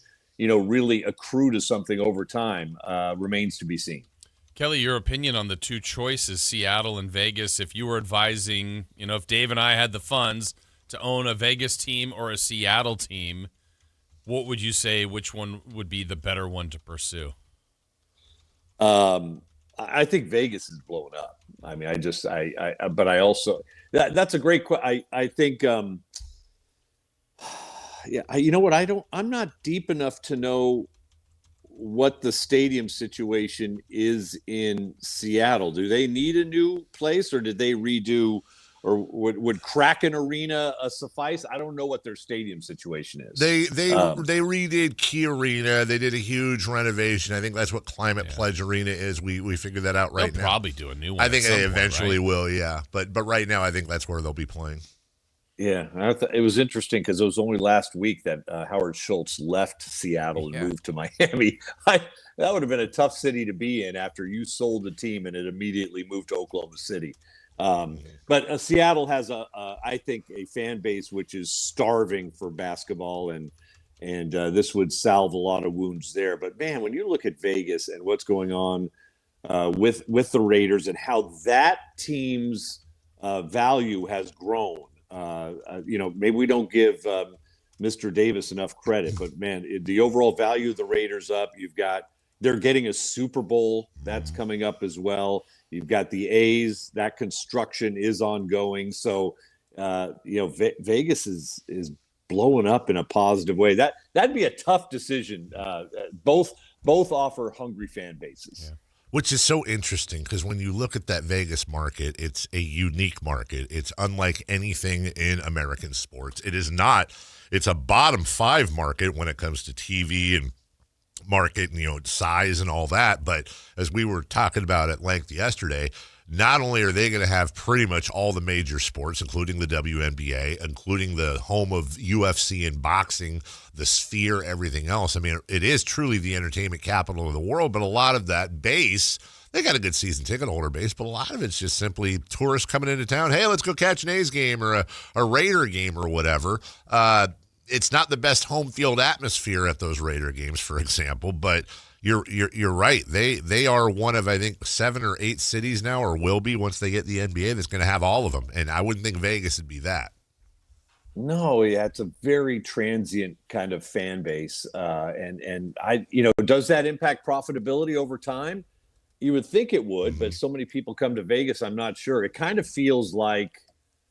If you're a basketball purist, you'd pick Seattle. I'll say that. Yes. But we went to the Sphere to see you too, and I was disappointed in only in the fact that it felt like 1/3 of the crowd was there to see the Sphere and knew nothing about U2 or their music. And that's Vegas. That's Vegas. It's you're there to see the show, the flashing lights, the big eyeball on the Sphere. You're there to see all that, experience it, say you did. But that doesn't mean you have any real affinity for what you're watching. Yeah. Talking with Kelly Brothers. Kelly, you mentioned Netflix last night. We had the Major League Baseball opener, just the Giants and Yankees playing. It was Netflix, kind of I think, Dave, what did you say? The opener, a home run derby, and the Field of Dreams Field of Dreams game. So they have a small kind of introductory season in here to baseball. But for a sport, Kelly, that kind of leans older, to go on Netflix, I don't know. What was your thought on just the way they presented opening day that way? I hate the fact that that baseball shuts out its local broadcast for games like that. I hate that the Yankees, broadcasters are silent, that Kruk and Kuip are silent. Netflix did a good job considering they're not doing it every day. Right. Although, it became a little bit too salesy for me. It almost felt like Howard Cosell Monday Night Football saying, hey, 3rd and 4 for the Redskins. And now joining us, Angela Lansbury from Burger She Wrote. All right. It felt a little bit like that. They're trying different things. I get that. I just wish that when they did these things, they still allowed the local broadcasters to do what they do best. And why people love baseball, because it's just, I hate to say it's background music, but it's just kind of the soundtrack of summer. Yeah. And you get so used to the people that you have. Interesting to note, I was looking at the NBA numbers. Their local broadcast revenues are down. And I'm still trying to figure out exactly why. But, we can guess in Sacramento as to why. Yeah. But, local broadcasts are, again, a wild card because they're so different between New York and Pittsburgh, let's say. And it's why the NFL is so solid, because everything is national. But in terms of baseball, you bring in Netflix, you don't know the people. Although, they did have Hunter Pence on. They did have Barry Bonds on. We have Barry Bonds. It's interesting that was the first time Barry Bonds had really done something like that.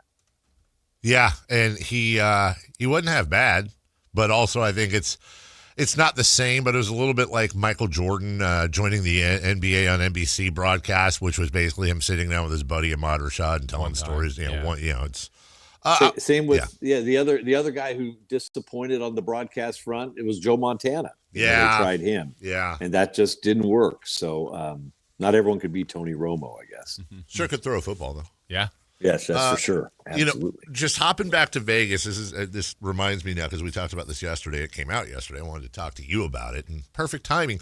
MGM yesterday revealed a package that would you can stay 2 nights at the Luxor or Excalibur, not the two most reputable hotels, but at the Luxor or Excalibur. But here's where it gets fun, Kelly. Included in your 2-night stay, breakfast, lunch, and dinner for 2 for each night at any of 10 participating MGM properties, including Mandalay Bay and the MGM Grand, the Grand Buffets, sports bars. You got about a ton of different restaurants to choose from. A $10 kids menu in there. You get to go to a show at either the Excalibur or Luxor, including Blue Man Group, the Australian Bee Gees, etc. The Strip's Sexiest Teas. There you go, Jason. You get to ride the Big Apple Coaster at New York. And I think what's even more impressive, no resort fees. Like the only thing you're paying is just the regular taxes, but no resort fees. You can park your car there. That includes parking as well if you rent a car. Kelly, for 2 people, for all of that, it's $330. That's it. Wow. $330. Now, Jason, I haven't told you this yet, but earlier this morning, the Plaza Las Vegas. They're so great, I've literally never heard of the Plaza Las Vegas, but it's a hotel. Downtown Las Vegas, room package includes breakfast and dinner, unlimited cocktails, no resort fees, discounts at specialty restaurants, $104 per person. Wow. So Vegas needs help. There's been a lot of talk about tourism being down, prices way up. Social media has been showing pictures of $15 bottles of Fiji at the Aria or whatever. Do you think this might be a competitive trend now we might be seeing to try to get some people back there? I think people realize that Vegas used to be that place where you could get steak and eggs for $7.99 for breakfast, right? And I think there are just restaurants and hotels that are trying to bring back a little feeling of value in a place where value is hard to find sometimes. You're just there for the experience. I think California is crazy for not legalizing gaming in a significant way. I mean, and with all due respect to our tribes and the money they bring to various entities in the region, the new soccer stadium being number one, but why do they get to make all the decisions? I mean, it's not like morally we have somehow stopped gambling from coming into the Sacramento area. We haven't. Right. It's here. It's just we don't have control over it. So why California allows all that to go to Vegas and then all this to go out to the tribes where, they pay, I don't think it's a tax, but they pay fees and they do pay for police. But why don't we just own it, control it, and say, hey, in downtown Sacramento, we're going to sell 3 full gaming licenses. Bring us your best development ideas. Interesting. Well, Las Vegas in the north. Yes. Well, just something because it's here. It's happening. Yeah. We just don't have full control over it. And God bless Sky River and God bless Thunder Valley and Yochadihi and that's all great. But why isn't at least one of those kind of a downtown redevelopment when you have blocks downtown that are just dying and you have pieces of real estate on the Capitol Mall that have sat vacant for decades. And we're allowing these entities to spring up 30 miles from your core downtown. I don't get it. Can I just say, I'm just going to say 2 words. Gambling dispensaries. Let's go. Mix it all up, Mix man. it all up, baby.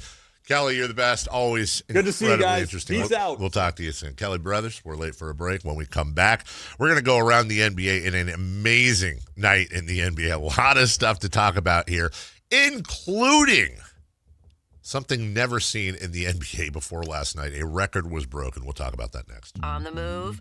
Got somewhere to be? Take Sacramento Kings basketball with you. The Sactown Sports app will let you stay connected to your passion. Never miss a moment of Sacramento Kings basketball with the Sactown Sports app.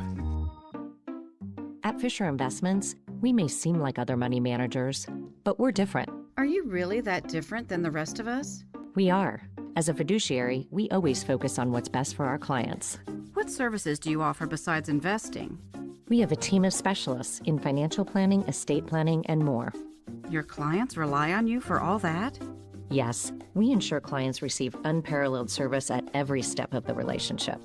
Okay, but you still sell commission-based products, right? No, because we believe that's a conflict of interest. We prioritize service over sales goals. So, then how do your fees work? We have a simple and transparent fee that's a percentage of our clients' portfolios. So we do better when our clients do better. Wow, we're more different than I thought. At Fisher Investments, we're clearly different. Learn more at FisherInvestments.com. Investing in securities involves the risk of loss. When life calls for a little extra, a kitchen upgrade, paying off debt, or that dream vacation, Valley Strong Credit Union is here to help. With a Valley Strong home equity loan, you can tap into your home's value with competitive rates, flexible terms, and local guidance you can trust. Get approved in as little as 5 minutes, with funding in as few as 5 days. Your goals are within reach. Visit valleystrong.com to get your offer today. Valley Strong Credit Union. Grow your possibilities. Equal housing lender, NMLS number 456506. If you're not looking for a brand new car, at Elk Grove Honda, we've acquired some of the best pre-owned cars we can find. We've kept only the best of our trades, and our buyer has found some of the finest pre-owned Hondas available in Northern California. You can see for yourself at elkgrovehonda.com. Whether you purchase a brand new Honda or a like-new pre-owned Honda, your car buying experience will be the same. We have the right Honda at the right price. You'll find us in the Elk Grove Auto Mall, Highway 99 and Elk Grove Boulevard. I gotta get an Elk Grove Honda. Contractors, remodelers, you now have a great supplier to assist you with your next project. Anova Cabinet and Stone in Sacramento. They are Northern California's best kitchen and bathroom remodeling supply store. Anova has the latest cabinet styles, a great selection of countertops, flooring, bathroom fixtures, and more. Visit their website, InnovaCabinetStone.com. Take advantage of their grand opening special, a $750 in-store credit. Stop by today, Innova Cabinet and Stone in Sacramento. Sacramento! Now you've got a place for all things dance. The all-new Energy 100.5 HD2. Where dance music lives. Dance vibes anytime and any place when you get the free Now 100.5 app. Or listen at 100.5 HD2. Capital Casino is conveniently located in downtown 411 16th Street and has been a part of the greater Sacramento area for over 20 years. They offer the best variety of games in the region in a safe and friendly environment, and there's plenty of parking, all well lit and monitored by security. Come have a great meal at the cafe and restaurant inside. Capital Casino has the best food, the best service, and the best action. But please always remember to gamble responsibly. 1-800-GAMBLER.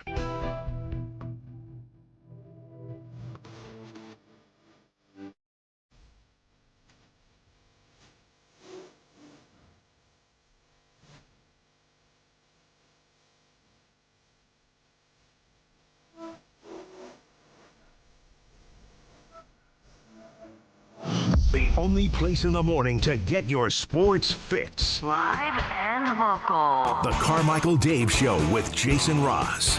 916-339-1140 is your text line. 1-800-912-1140 is your, that's your phone line. I enjoy texts like this from the 916. Dave, Fox McCloud from the Nintendo 64 classic game Star Fox is confirmed to be in the upcoming Super Mario Galaxy movie. Interesting. Two of my favorite video game characters coming to life. You gonna watch it? I will watch it with my children at home, yes. You will? I'm not going to go to the theater, but we will, we watched, what the hell did we watch? I think we watched another Mario movie. Was there another Mario movie? I think I watched it. Oh, I watched all those with them. Yeah, that was the first one. Yeah, we watched that one. It was fun. It was fun. Face Off. Also, speaking of movies, remember the classic movie that we all enjoyed, Cocaine Bear? Fine movie. Chris, you saw Cocaine Bear, I'm sure. Directed by Elizabeth Banks. See, there you go. Oh, Elizabeth Banks. Big fan of her work. Press Your Luck? My wife watches that. I prefer her movies, but yes. Okay. Like Wet Hot American Summer? Which is the song we just rejoined with. Is it? Interesting. Look at all this tying together. Well, you've heard of Cocaine Bear. Mm-hmm. How about Cocaine Shark? According to reports, Brazilian scientists have discovered traces of cocaine, caffeine, and painkillers in sharks swimming in waters around the Bahamas. They're not getting hooked on purpose. It's the fallout from an uptick in marine pollutants. According to the journal Environmental Pollution, quote, pharmaceuticals and illicit drugs are increasingly recognized as contaminants of concern in marine environments. Apparently, they took blood samples from 85 sharks, tested for both legal and illegal substances. Of the samples, a shocking 28 of the sharks spanning 3 species tested positive for drugs, including also acetaminophen and a few others. But it's the first time cocaine has been detected in Bahamian sharks. They'd found some in Brazil. So there we go. We're going to need a bigger ocean. Yeah, we are. Scarier thought. Cocaine bear, cocaine shark. Cocaine bear. I agree. Jason? Well, I'm more afraid of sharks than bears. I am too. But I feel like I can avoid both, I guess. But there's more. I guess we all have more of a likelihood of seeing it running into. That's exactly correct. I can stay out of the water. Cocaine bear is a home game. Cocaine shark is a road game, as is anything in the ocean. You lose it every time. It doesn't even have to be cocaine. It could just be shark. Okay, but the different question is, I'm telling you with certainty you're running into one of them. Bear. Yeah. Bear. And what do you do to get out of it? I think that's got to be one of the toughest things a human could do, because don't they offer it more cocaine? You take first off, hopefully I pull a big ribeye out of my pocket and chuck it in the other direction. That's, I think, the you're bigger than a because ribeye. 60% of the time you have a ribeye in your pocket. Generally, when I'm in the, I find that when I am in nature and there's bears around, it's best to carry a steak in your pocket. Yes. I will say this. I have no chance against shark. I think I read once that if shark grabs you, you try to poke it in the eye, I think. You punch its nose. Yeah. Punch its nose. Have you ever tried to punch something underwater? Yeah. It's like sharks. And you touch its nose. Train. The shark would have Start the montage. If it had me above the water and was like trying to eat me, yeah, I'm hammering that nose, dude. But underwater, I'm not. That? Well, if I'm assuming I'm in the shark's mouth, I'm sideways. If you're that far, you're like, yeah, it ends. It probably has already ended because teeth have probably pierced me. Yeah. But I'm just saying, in this moment, I'm pounding that shark's nose. That's all I can do. If I have access to an eye, I'm like, oh, I'm doing the Three Stooges on it. Bear, according to experts, I think, you're supposed to do the thing where, like, you stand as tall as you can and, all that. You're supposed to bark. I'm not kidding. You're supposed to bark at a bear? Like, I think if you can make it sound like you're a pack of that. Dogs, they don't like that. Now, I heard that once. That could be the guy that died barking like a dog. But how would you know about it? Someone else, like, yeah. No, maybe he was pretending to be a cat. And it's like, you know what? Cat didn't work. Let's try dog. I'm not a cat. I'm not a cat. Yeah, that's what you're telling the bear. When encountering a bear, it is generally recommended to not bark. See, I'm giving out bad advice. Instead, making noise and appearing large can deter a bear encounter. Well, what if you be large and bark? And bark? That's noise. If a bear is acting aggressively or is already attacking, different strategies are needed, making understanding bear behavior crucial. Where's the tickle spot? That's what I'm saying. What have you, I mean, kind of serious question here, but if you kicked a bear in the bear dong, would that work just like a regular human? I mean, I'm asking, like, is that an option? That's how you make honey. That video wasn't real, Dave. I think you're wrong. You talking about the salmon commercial? Yeah, guy kicked the bear in the junk. Oh. I'm just saying, dude. I'm not climbing a tree. I'm not outrunning bear. Just have to be faster than the other person you're with. That's what I'm doing. You know what it's called? Operation Human Shield. Yeah. Take them. Take them. There you go, Mason. Can always make another, right? Can always make another. Mason's faster. At your age? Mason is way faster than you. He probably is incredibly faster than me. Can you outrun Avery? Family race, what happens? I think Mason wins. Mason's actually fast. He's the fastest guy on a soccer team. He's fast. I don't know where the hell he got. Mason's the 1 seed. I think Who it probably finishes second, third, fourth. I think it probably goes me. No, excuse me. It goes Mason. Pretty sure Melissa's. I mean, she had a knee replaced. I'm pretty sure she's last. I think I could take Avery. Run? Oh, I mean, it might get a little physical. Yeah, she might punch you. Might accidentally, I got big feet. I might accidentally, Anyways, Cocaine Bear distracted me there. We got all day, and we will, because NBA last night was insane. The great night. It really, really was on a number of different levels. The Houston Rockets had made an incredible comeback against the Minnesota Timberwolves to force the game to go to overtime. And then the Timberwolves did something that you have never, ever, ever, ever seen before. And they went on a crazy run in OT. I want to say it was a 15-0 run to beat the Rockets in OT. I think the Rockets actually at one point, if you count the end of the fourth and the beginning of overtime, the Rockets were on a 21-2 run. And then the Timberwolves came back and did something. Nobody had ever come back from being, I think, 10 down in overtime. It was 13. Yeah, and they came back. I remember right. Which is absolutely cray. Here we go. The NBA teams were 0-180. When down by 10 or more points in overtime over the last 29 seasons. They're now 1-180. The Wolves came back from down 13 in overtime. Which is hard to get down 13 in overtime. Even in itself, it's hard to score 13 in overtime. It's the largest OT comeback win in the play-by-play era. Minnesota led by 11 with 3:30 left. Houston then went on a 13-2 run to force overtime. Houston started OT on a 13-0 run. 26-2 run for Houston. Then Minnesota goes on a 15-0 run to win it. Let's pick this up because we got a break here. Let's pick this up at 108-103 Rockettes here, and I'll unmute, and then we'll finish this segment. Drive and score! It's a three-point game with 1:34 left. Sorry about your ears.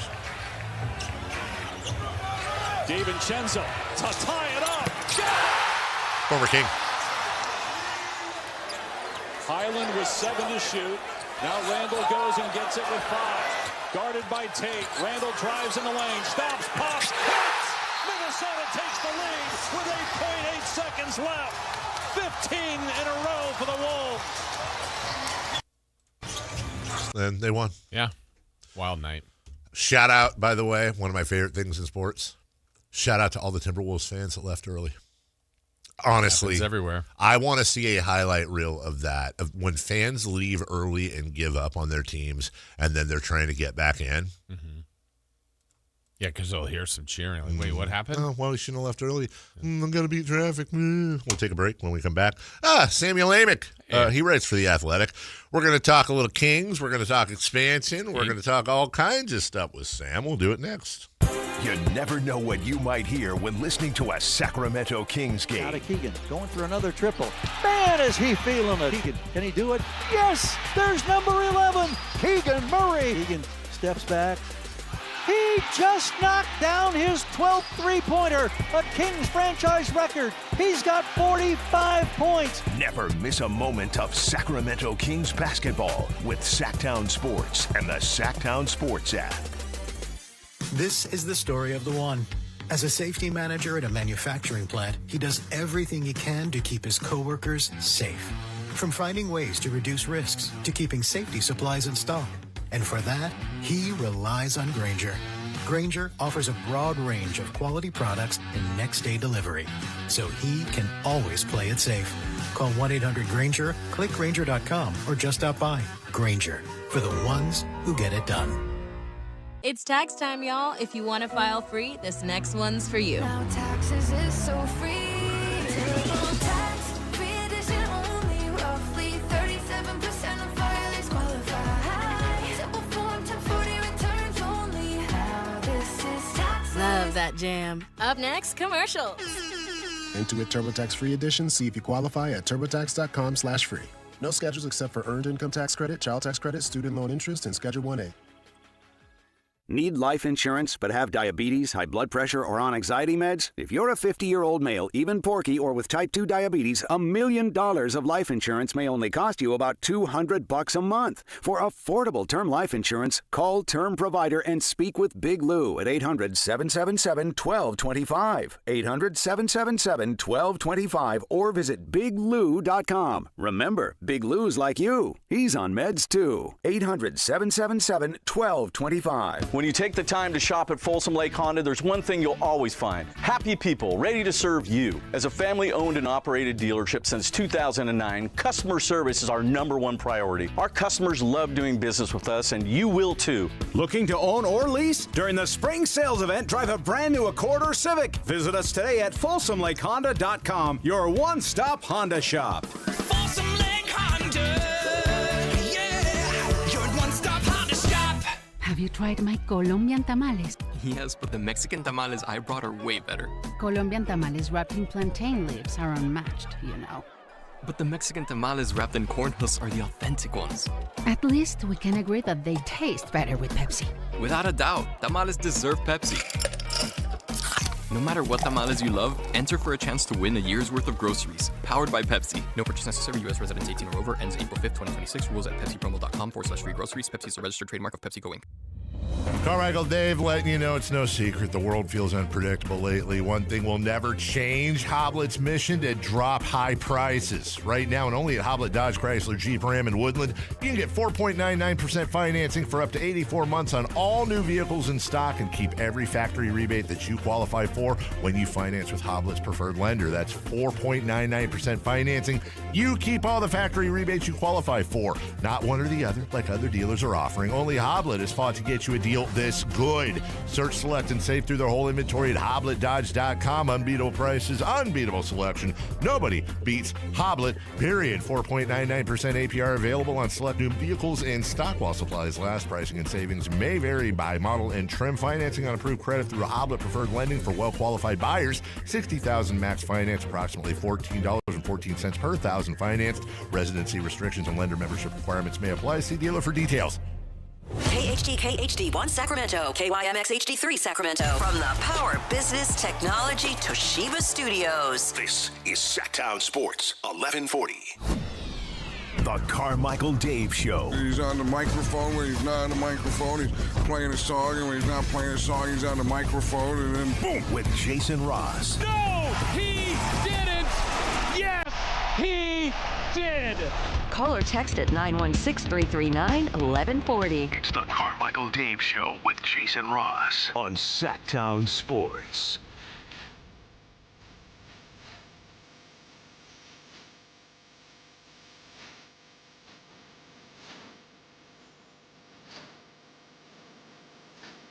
Welcome back. Carmichael Dave, Jason Ross, Christopher Laud. I'm just doing some research here. Sam Amick's joining us. You know, we always do that running joke when we're talking about the Thunder on how Jaylen Williams did. Yeah. And then how Jaylen Williams did. Right. But then also how Jaylen Williams, not that Jaylen Williams, right, but Jaylen Williams. Yeah. I saw this the other night, and so the thing with the Jaylen Williams is, or is it, I believe it's Jalen's Williams. Okay. Is there's a Jalen Williams, like Jalen Rose. There's a Jaylin Williams. Okay. Did you know there's a Jaylen Williams that plays for the Stockton Kings? No. Jaylin. And so I went, wait, did we somehow acquire, because he's the other Jaylen Williams, the lesser statistically, if you would. There's now 3 Jaylen Williams in the NBA/G League, and there's 2 Jaylin Williamses, and I very badly want either the Stockton Kings to acquire Jaylen Williams or the Thunder to acquire Jaylen. We need to trade him to the Thunder. How amazing would it be to have 3 Jaylen Williams on this? And this is the type of crap. I don't know. Sam's always writing about, Giannis, will he go? Or, whatever, CBA, expansion. This is the kind of stuff you want Sam to write about. I would like Sam to do a deep dive on this. Could we have, for the first time ever, as he is pouring cream into his coffee live on the air for all of you with some beautiful flowers that I assume are for his lovely wife. We're a little behind, Sam, so that's why we're saying this late. Sam Amick of The Athletic joins us. Good morning. Good morning, guys. Yes, it is happy early birthday to the missus. Hey, happy birthday. Happy 22nd birthday to your lovely wife, Emily.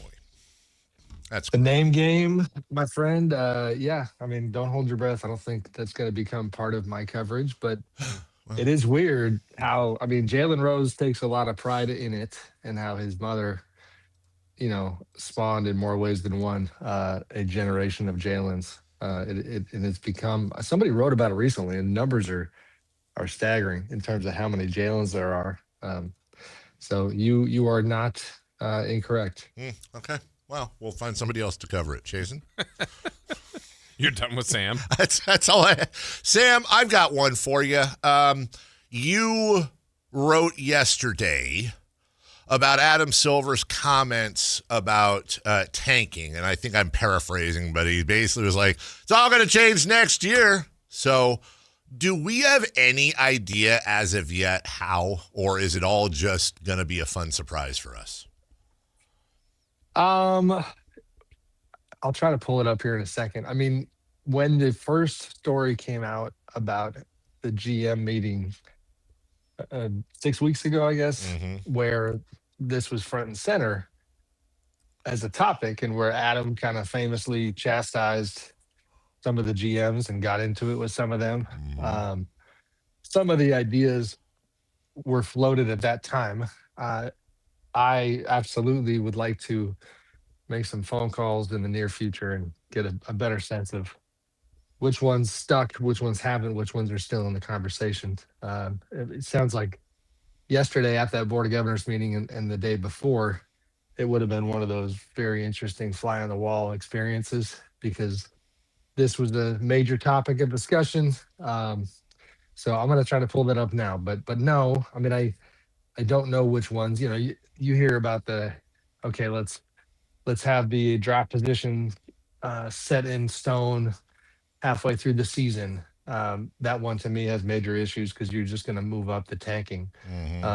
Dave, you found the one online last week that had gained steam that you liked. So, there's all kinds of ideas. The draft wheel, where, it's literally just over the course of 30 years, each team gets the number 1 pick. You completely disconnect it from winning, from the on-court result.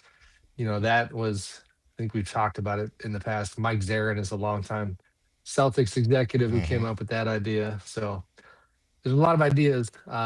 I did enjoy, as the final thought there, Adam's context on the matter. I kind of knew it, but to hear him talk about how, they've already changed the draft 4 times in the league's history. He kind of made an acknowledgement that this is not the first time that we've had to tweak things, and circumstances change, and now we'll see what they do.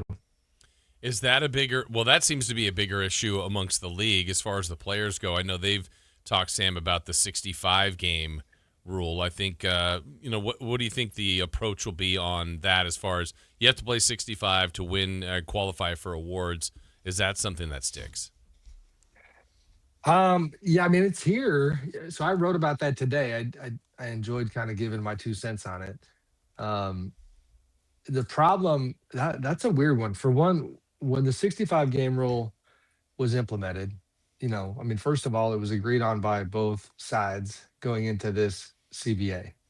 The league is very quick to point that out right now. CJ McCollum, I believe, was the president of the union at the time. They supported it and now have changed their stance.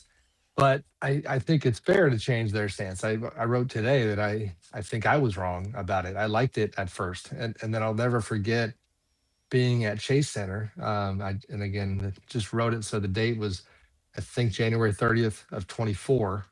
Joel Embiid, if you guys remember, had been in Denver and didn't play because of a knee issue and was ridiculed online and within NBA circles. And he was becoming, obviously the poster boy of load management with Kawhi Leonard, and didn't play. All this pressure, also was up against the 65 game threshold if he wanted to defend his MVP that year. And he pushed himself, and then he got hurt against the Warriors. And it was kind of a gruesome injury and was out for 2 months. And that's when I started going, okay, I don't know how I feel about this artificial pressure that's getting put on guys. Like, he's actually hurt, and so fast forward to this year, the union is seeing a lot of its best players either already disqualified or on the verge of being disqualified. And they want to revisit the issue in terms of the mechanics. They could change it now, but it has to be the NBA and the union agreeing. And Adam, to your point, Jason, coming out yesterday and saying that he thinks it's working is not an encouraging sign for the union. Do you plan on, is this, I'm not trying to put you on the spot, I'm just asking, is this something you're going to be talking to people about at some point throughout the next few weeks, months, do you anticipate, around the league? 65 game rule? Yeah. Yeah, for sure. Can you do me a favor? Sure. Please. I've like joked with you about this before in the past, in all the decades we've been on the air together. I'm actually serious unless you have like a really good reason not to. Can you please ask if there's any chance? I've said it before. I've got not a perfect solution, but it's a damn close solution to load management, and that is to convert all awards that are factoring in to totals rather than per game. Is there ever going to be talk about the scoring champion being the person that scores the most points throughout the season, like the passing champion or the touchdown thrower or catcher, home run leader, so we can get away from, Shai Gilgeous averaging 31.6 points or whatever and leading the league, and now it's, he's averaging that, but he missed these games, and Luka Doncic has 3,000 points as opposed to Shai Gilgeous's 2,800. Same with rebounds, assists, steals, all that. It's not going to fix everything, but now all of a sudden when your scoring champion is on totals, your rebound champion's on totals, that's going to seep into MVP and defensive player with blocks and all that. Am I just missing something, or why is that not more of a conversation? No, you're right. I mean, push back. Seriously, yeah. I might be missing something. I love how you have this habit of you have these hills that you die on. I've heard you go down this road or up this hill before. I hear you for sure. I mean, I can't argue with your comparison to baseball or to football. The basketball fan in me says, if one guy, I don't know, do you have two scoring champions? Because part of me is if one guy's averaging 24, but he played all 82, and the other guy played 60 and is averaging 32. He scored more points. He scored more points. He was more valuable to his team. He scored more. Well, and anybody would look at it, Sam, if I'm a head coach and I have a choice between the guy that's going to play 60 and do 22 or the guy who's going to play 40 and do 24, I think I'm taking the 22 guy.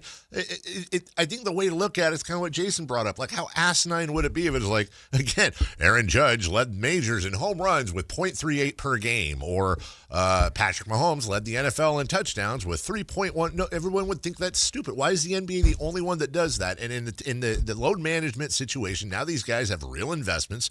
Doesn't matter if you play 10 games or 82 games. If you got a chance to win the scoring championship and you've locked it up with average, well, what the hell is the point? Also, you can bring people in and out. You might actually be able to rest them more depending on that. I don't know.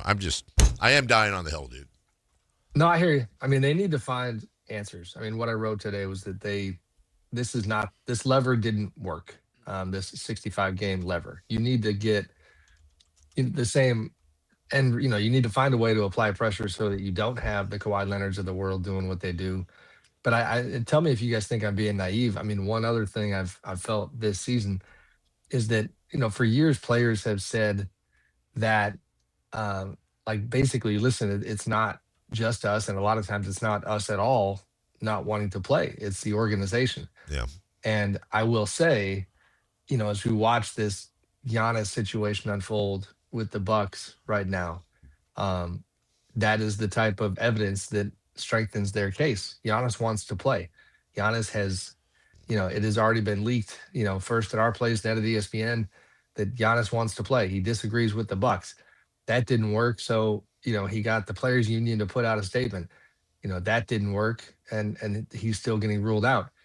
The organization is clearly prioritizing his health, but not for the sake of winning. It's for the sake of whether he's going to get traded or their draft position. So that's where, I mean, the part, I guess, where I'm asking if you guys think I'm being naive is like, it feels like these dudes, like almost all of them right now, want to play.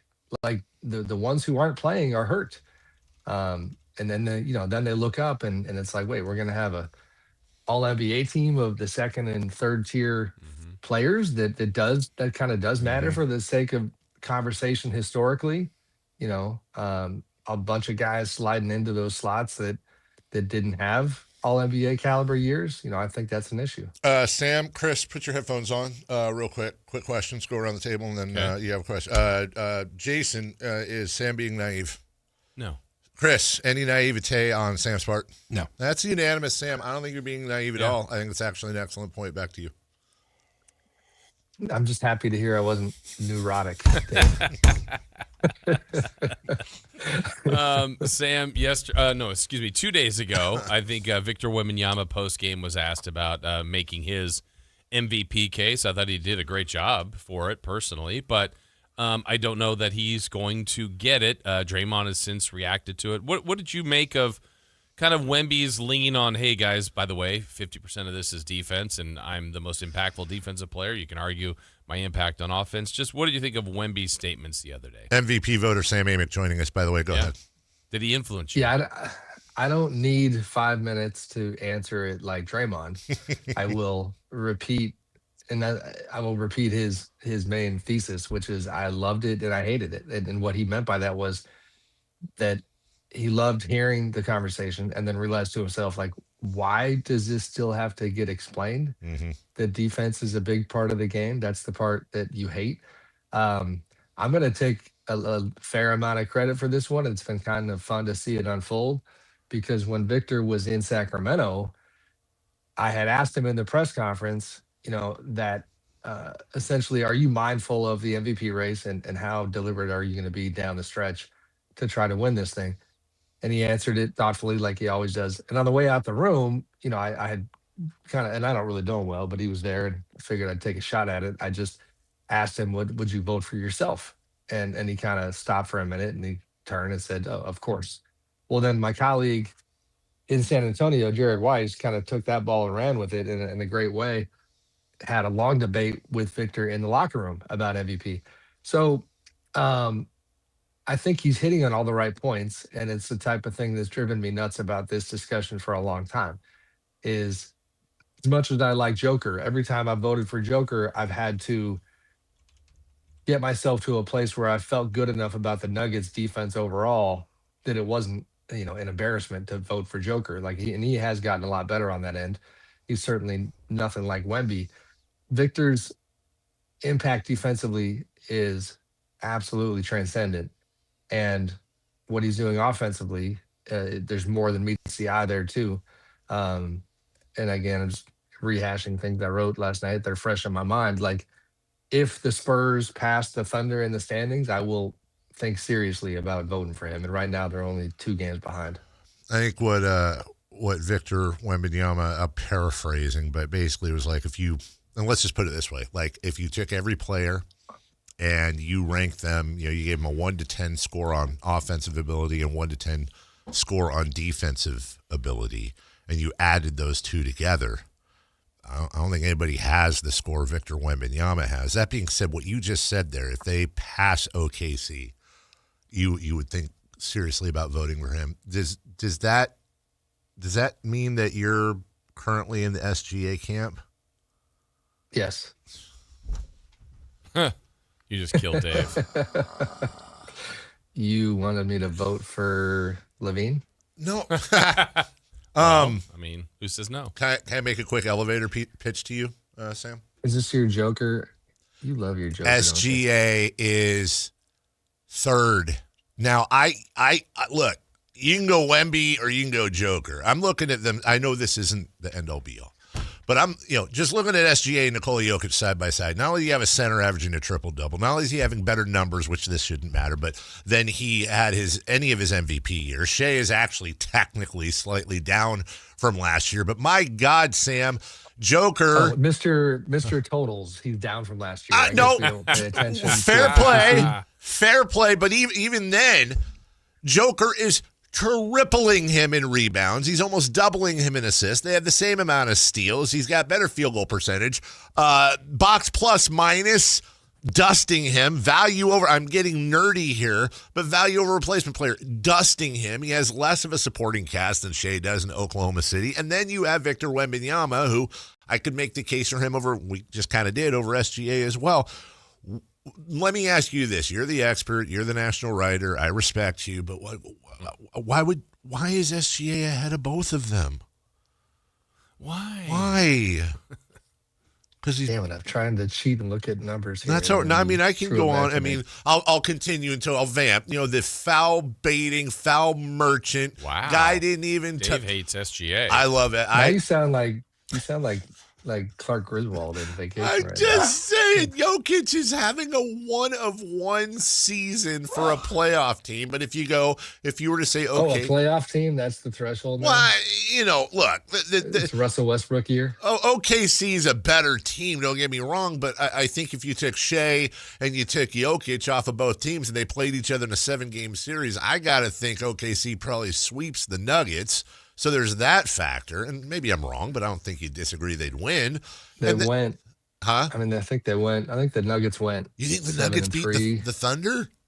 No, I'm just giving you data. Oh, I got you. You're so excited. It's like Rocky the mascot on that show right now.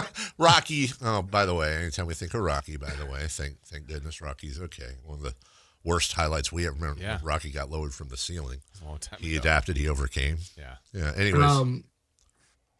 Listen, I don't think I have the energy to match your debate on this, but it's okay. Yes, I mean, listen, team superiority matters, and the Nuggets, yes, they've had a ton of injuries, but including with Joker, but they have underwhelmed and they've survived with some of those challenges until recently. I mean, they are back in the 4th spot. That is good. They're also not. What are they? Two games out of the 6th spot. I mean, they're not going to fall into the play-in, but they certainly could be 6th. They lose Aaron Gordon for a lot of the year. They lose Peyton Watson, Christian Brown. So yes, they've had challenges. They're 11 games behind the Thunder. That does matter. And I think that you talk about SGA. I mean, offensively, he's an absolute wizard, and the steadiness of his game and the way that he picks apart opposing defenses is incredible. He's a strong defender. He's that's again where Victor's argument is so strong, because he's nowhere near the impact that Vic is having. It's just I hate to use that word, the narrative around the Nuggets. Every time there was a door, for Joker to kind of go through and get another MVP, he and they didn't meet the moment, including, by the way, faced head-to-head games with the Thunder where SGA got the best of him, including, I mean, the moment that people thought SGA unofficially won it was when he had those 2-game winners basically against the Nuggets about 10 days ago. So, there's a lot of layers to it, but I hear you. I think it is close between those 3 guys for sure. And then like Cade and Jaylen Brown, are they just like too far out of it? Well, Cade, I mean, with the collapsed lung, Yeah, he's going to he's impact the gonna games. he's gonna get disqualified most likely. I mean, that's what the players' union is pushing back on. Um, with Jaylen, I think he's probably a top 5 guy for me. I mean, we haven't even mentioned Lucas, so we got to figure that out. I Yeah. think. Yeah, I mean, I think Cade's going to fall out because of 65 game, and then Luca and Jalen are your other 2 guys for me. Luca's defense has actually been okay at times in the past couple weeks, but that box, like you are not checking that box, and so that hurts his case. And again, the Lakers are right there with the Nuggets. I mean, Dave, you're going to have a lot of Laker fans who kind of they actually want to debate, Luca and Joker with you, because if you want to talk about a second tier playoff team, the Lakers are ahead of Denver right now. His numbers are off the charts, and he's got a strong case. So before you answer that, I mean, Jason, to the Jaylen Brown part, man, he's really good, and I need to not get so hung up on this, but it drives me insane. I don't understand this phenomenon where I think it's for 4 years in a row that the Celtics are better when he's off the court than when he's on, and it's by a significant margin this year. That I hate that, because it's been like a warm blanket at times when you analyze these MVP candidates. Like, how much more does the team fall off when they lose their guy? Like with Victor, it's 10 points. With Joker, it's like 9. It's kind of this thing that all the MVP candidates have, and for some reason, with the Celtics makeup, I think because their bench is very strong and they dominate with the guys they have, but it's just a weird factor that's not in his favor. Luka Doncic for MVP. Yeah. No. Okay. No. I mean, he's having a great year. Yes, he is. But he, as far as him versus Jokic, hey, he'd be your scoring leader, average or points. I think he would too. He would. He's averaging 5 more points a game about than Jokic. That is a thing. That is a massive, massive thing, and that is literally the only category he's beating Jokic in. And in many cases, Jokic has 4 more boards a game than him. Jokic has 2.5 more assists a game than him. And then as far as efficiency goes, it's just not even close. And when you get into the metrics, it's not even close. I know that's not the total weight of thing. I'm not trying to sound like super nerd here and throwing numbers out, but my goodness, we talked about this yesterday too, Sam. The MVP thing is so convoluted. Is it the guy with the best overall numbers who does it the most efficiently? Is it the guy who does all that on the better team? Is it the guy that, look, if we want to talk about MVP in this example, which is what Jason and I were talking about yesterday, Sam, who's the guy that you literally could offer for any player in the NBA and any team would say yes? I think the only question is maybe Shai Gilgeous-Alexander. But again, if the Spurs call the Thunder and say, we'll give you Wembanyama for Shai Gilgeous-Alexander straight up, I think that might be the only team that thinks about it, right? I know we're playing a guessing game here, but isn't Wembanyama in that aspect the most valuable? Yeah, but I mean, that's not the award. I know. It's best season is what it is. I mean, I hear you, and you could extend that debate with Victor. Sure. Too, and this should not be factored into voting, but like, regardless of whether he wins it, when you talk about value this season, and I do think everybody should bang this drum to make sure he gets credit for it, it's remarkable what this young guy has done for the league this season beyond the Spurs in terms of, I'm talking competition. I'm talking about saving the All-Star game because he gets out there, and in a year where they have, the Americans against the world, he honestly pisses off all the American players because he, God forbid, competes in the All-Star game, sparks something in them. Next thing you know, you're having a good All-Star game for once. He's, getting emotional earlier in the year when they come back from 25 points over the Clippers in a regular season game, and making people enjoy mid-season basketball, which has been a major issue for the league. He's obviously expanding the game when it comes to his international profile. He's now debating MVP, which I love. Joker. I wish Nikola would, engage more like this. I mean, you hear all the time that Joker really cares about getting MVP, but then he just plays this game with the media where he'll barely talk and doesn't really share his point of view. This is how you get fans engaged, is what Victor is doing all throughout this season. And I'm leaving out other examples.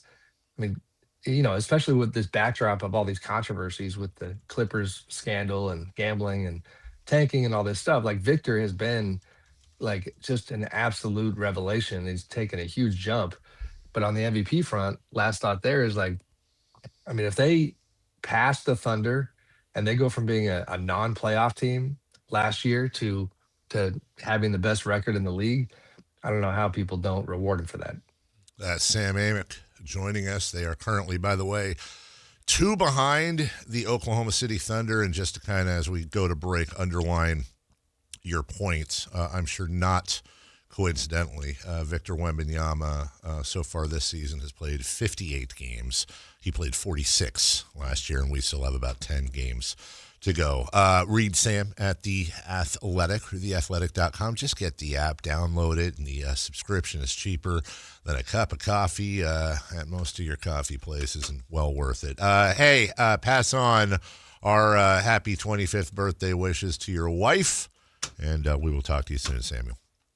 Will do. Thanks, guys. All right, thank you. Sam Amick, we're way late for a break. When we come back, baseball started last night, kind of. We'll talk about that and what's coming up and so much more. We got to do a Tankathon update, too. Coming up next. You never know what you might hear when listening to a Sacramento Kings game. Out of Keegan, going for another triple. Man, is he feeling it. Keegan, can he do it? Yes, there's number 11, Keegan Murray. Keegan steps back. He just knocked down his 12th three-pointer, a Kings franchise record. He's got 45 points. Never miss a moment of Sacramento Kings basketball with Sactown Sports and the Sactown Sports app. Sacramento weather is brought to you by Elk Grove Honda. I'm Tamara Berg in the KCRA 3 Weather Center for your Thursday. Nice and cool start to the day with a north breeze increasing this afternoon. Well, northwesterly winds about 5 to 15 miles per hour with occasional gusts to 25. So a bright day, but breezy with highs in the mid to upper 70s. Get the latest forecast on the KCRA 3 News and the KCRA 3 app. At Elk Grove Honda, we've acquired some of the best pre-owned cars we can find. Whether you purchase a new Honda or a like-new pre-owned Honda, Elk Grove Honda has the right Honda at the right price. In the Elk Grove Auto Mall, Highway 99 and Elk Grove Boulevard, or elkgrovehonda.com. I gotta get an Elk Grove Honda.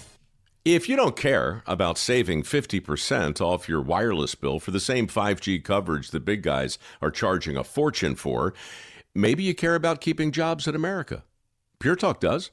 They've pledged to run their entire operation from this country, including all their customer service. Or maybe you care about our nation's veterans. Pure Talk does. They've donated hundreds of thousands of dollars to America's Warrior Partnership, a fantastic organization working hard to prevent veteran suicide. Or maybe you care about closing America's skills gap. Pure Talk does. They're a proud supporter of MicroWorks. They're helping my foundation train the next generation of skilled workers. Don't get me wrong. Saving money's great, and you'll save plenty with Pure Talk. But if you want to be in business with people who share your values, dial pound 250, say micro, and switch to an American wireless company that actually stands for something. Pure Talk. Guys, your testosterone level impacts your energy, drive, weight, hair loss, and even ED. Revive Men's Health Sacramento will check your T level for free. For your free T level check, exam, and consultation, call 916-277-8599 or visit revivemenshealth.com. Want the best movie experience in town? Join Sactown Sports IMAX Pass by visiting SactownSports.com. Sign up today. You can win tickets to see this week's films at the Esquire IMAX Theater. Sacramento. Get ready because the Sactown Sports Live events calendar is packed with can't-miss shows all season long. It all starts April 28th with Benjamin Todd live at Ace of Spades. Then May 9th, Big Night, Big Choices. Laugh with Tim Ellen at Hard Rock Live Sacramento. Or catch the iconic sale live at Thunder Valley Casino Resort, happening on the same night. Rock lives on May 16th when Jason Bonham brings his Led Zeppelin evening to Hard Rock Live Sacramento. And don't miss Lenny Kravitz May 22nd at Thunder Valley Casino Resort. June 6th, sing along with Richard Marx also at Thunder Valley Casino Resort. Then catch all the summer vibes July 10th with Rascal Flatts at Lake Tahoe Amphitheater at Caesars Republic. August keeps the party going with Kane Brown at Ironstone Amphitheater August 16th and Ty Myers August 22nd at Lake Tahoe Amphitheater at Caesars Republic. From comedy to rock to country, if it's live, it's here. Check the Sactown Sports Live events calendar and plan your next night out today. Contractors, remodelers, you now have a great supplier to assist you with your next project. Anova Cabinet and Stone in Sacramento. They are Northern California's best kitchen and bathroom remodeling supply store. Anova has the latest cabinet styles, a great selection of countertops, flooring, bathroom fixtures, and more. Visit their website, InnovaCabinetStone.com. Take advantage of their grand opening special, a $750 in-store credit. Stop by today, Anova Cabinet and Stone in Sacramento.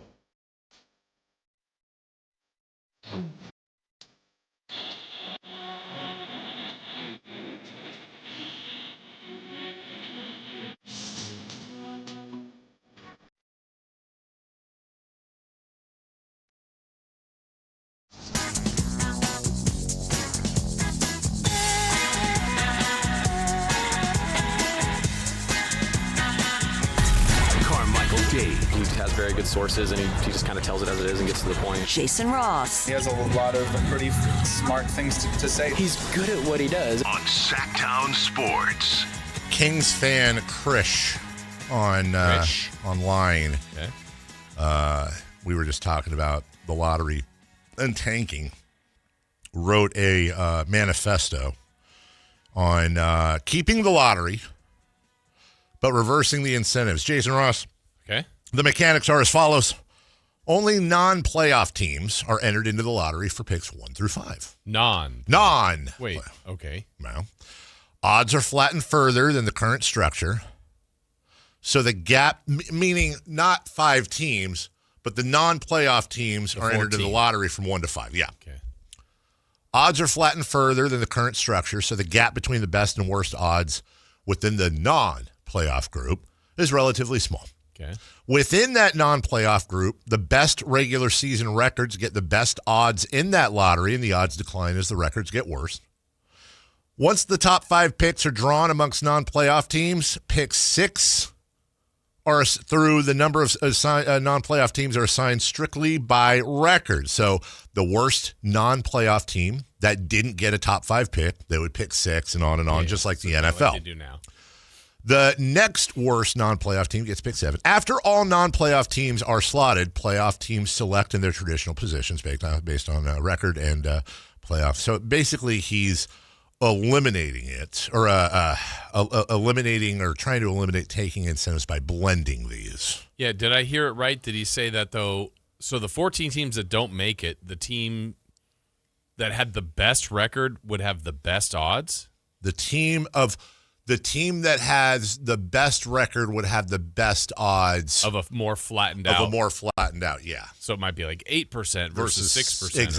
Exactly. But you're so there really is no incentive to lose. Yeah. Now, if you're not in that bottom 5 or that top 5, I should say, it'll be really, really, really interesting to see what Adam Silver and friends are going to do. Yeah, and look, it's a problem. The league cares about it. So whether you think it's one or not, the league cares about it. Yes. They're going to address it. He's already said so.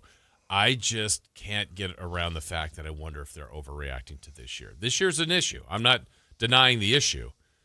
But if everybody's... What's that? The NBA overreacting based on public sentiment? But if they feel like next year, and they've publicly said this, that it's not as good of a draft, I mean, are we going to be talking about this next season? No. I don't think we are. So then what did we reacted to one season. Mm-hmm. And completely taking's a problem. Yeah. But again, I don't know. Lots of things are problems. Do you throw out the baby with the bathwater? Does that apply here? Mm-hmm. Chris, does that apply here? Yes. Okay. Thank you. Got a ruling. Also, speaking of Victor Wembanyama and San Antonio, on January 31st, the San Antonio Spurs were 32-16. Today, They're 54-18. They have lost twice in 51 days. Quick math tells you they are 22-2 in their last 24. But they're not the only team that's hot. The Hornets are arguably the best team of the new year, 2026. They are first in offensive rating, fourth in defensive rating, first in net rating. They have won 71.1% of their games, profiling very similar to how the Pacers finished off the season last year. And I had forgotten about that. Remember the Pacers? Yeah, I'll really take the Spurs. I will 100%. And the Hornets are still in the play-in and may not even make the playoffs. You know, it's funny. Wouldn't that stink? Yes, it would. If they lost like a play-in game and they're gone. And they're gone after all of that. I mean, I'd still And then win the lottery. Oh, no. I'd feel better for next year. Oh, God. I know, right?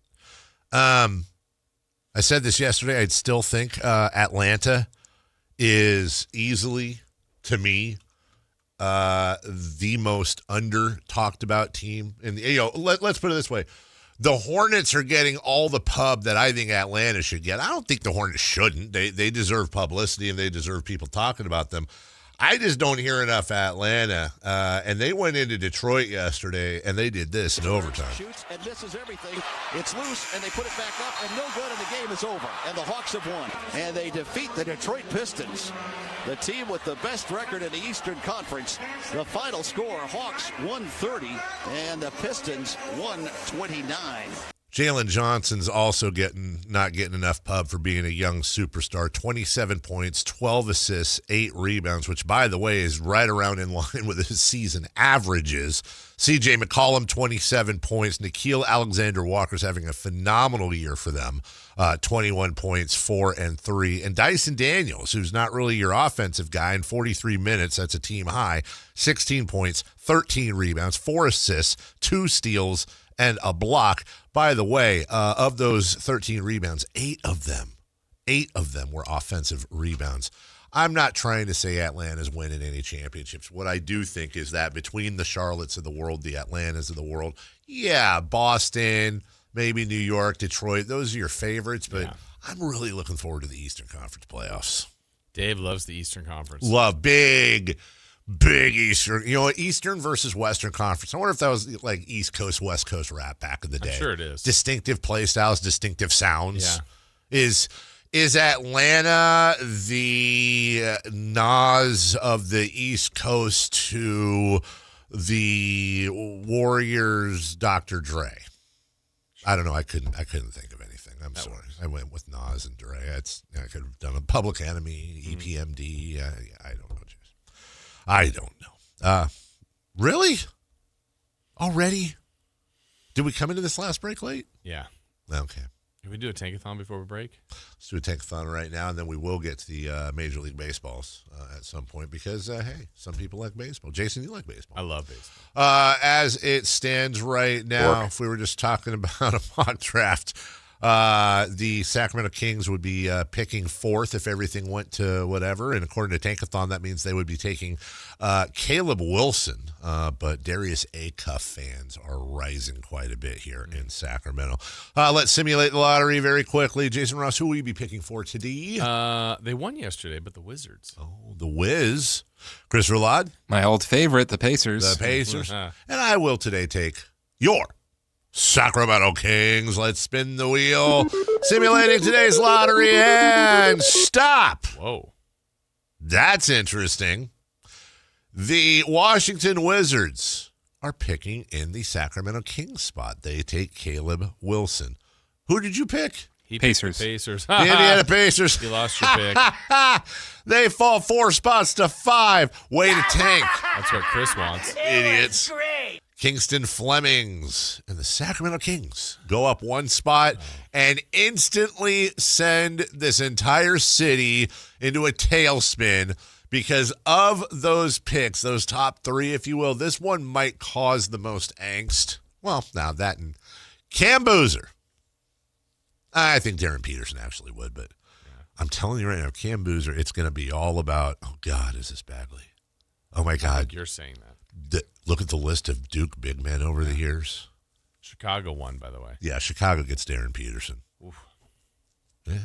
Woof, right? Woof. We'll take a break. Woof. Woof. When we come back, what's hot, what's not, and 3 in the key for the Kings Magic. Also, the results of our very first streaking. Speaking of streaking, I'll tell you during the break, right after this. The San Francisco 49ers play on Sactown Sports 1140. Touchdown 49ers! Every game on your #1 sports station. Don't miss the action on your local sports leader. Sactown Sports 1140. Spring is here, and there's really nothing better than hitting the open road in a new Honda. Whether you're shopping new or pre-owned, Stockton Honda has the selection and savings, plus get top dollar for your trade. And while life's roads are often filled with bumps, buying from Stockton Honda couldn't be smoother. Wherever the road you travel might lead, Stockton Honda is happy to get you there. Come in today or go to StocktonHonda.com. Anytime, anywhere, it's all here. StocktonHonda.com.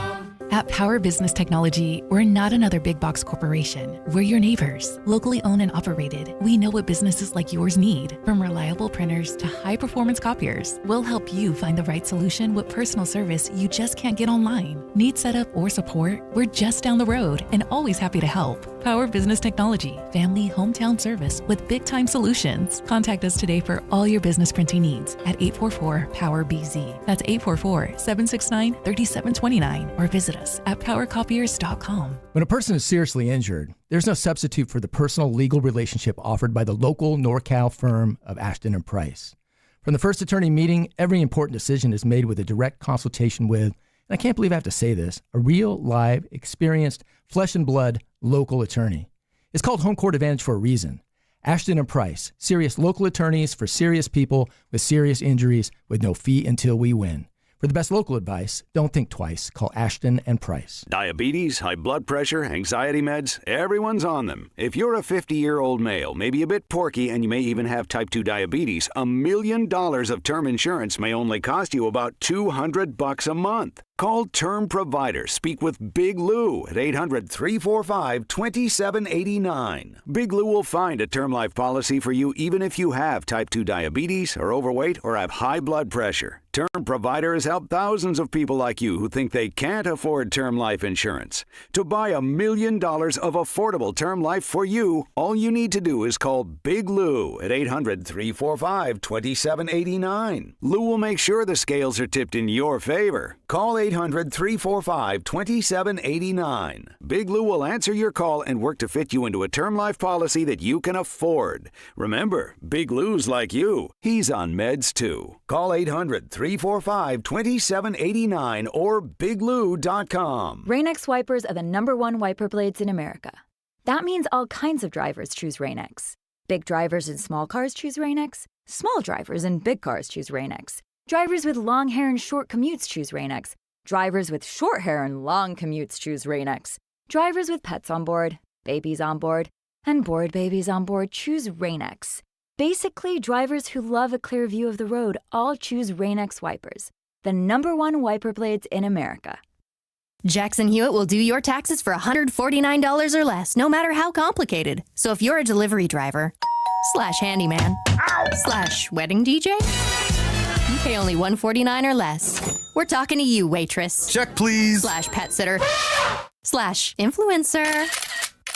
Just $149 or less. Want your refund to work as hard as you? Hurry, don't wait. File with Jackson Hewitt today. Limited time offer for new clients on federal returns. Participating locations only. Terms at jacksonhewitt.com/149. You ever notice how the other guys scream about massive discounts on their Dodge, Chrysler, or Jeep Ram vehicles? Then you get to the fine print and boom, another $5,200 in mandatory ads. At Hoblet, we don't insult your intelligence. The price you see is the price you pay. No mystery add-ons, no bait and switch, no gotcha when you sit down to buy. Hoblet, family owned for 77 years. Transparency, straightforward pricing. Buy it right, buy it at Hoblet. What's hot? Yeah, hot. Real hot. And what's not? It's not good. Brought to you by American Energy Heating and Air, Sacramento's complete heating and cooling company, and second opinion partner. So anyways. Mission Impossible, Rogue.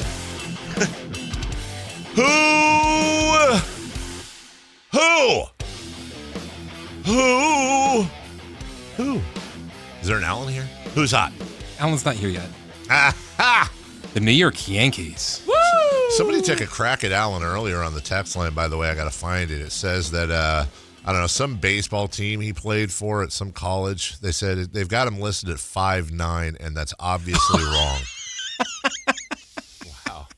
I mean, that was just like a random crack. I can't find it. Like that one. It's like they just texted in like randomly to crack on poor Allen.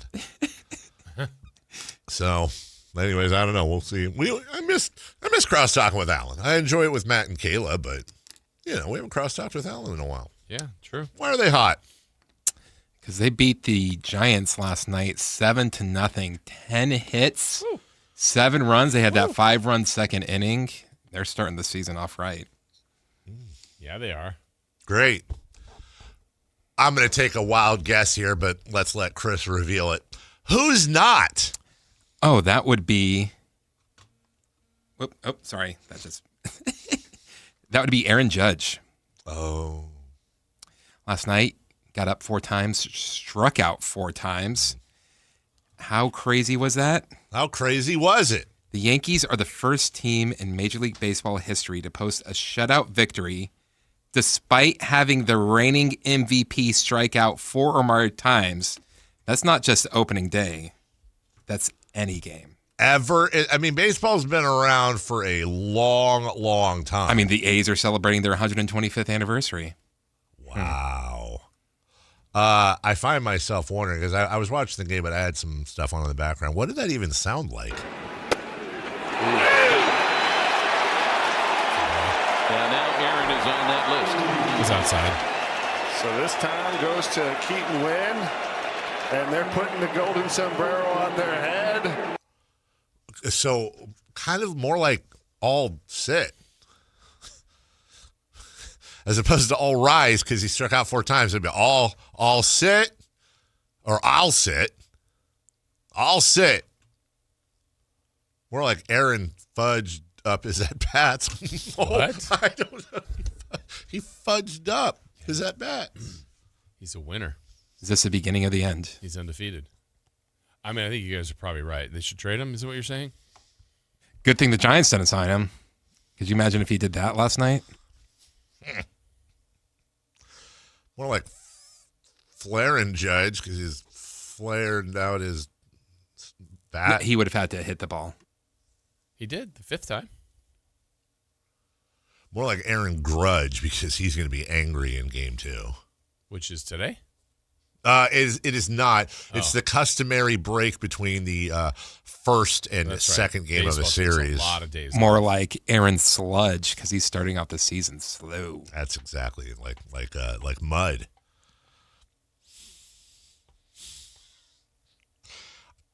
I would rather, by the way, I would have rather had Rafael Devers and Wilmer Flores and Matt Chapman all strike out 4 times and win 7-0 than the other way around, though. Did that happen?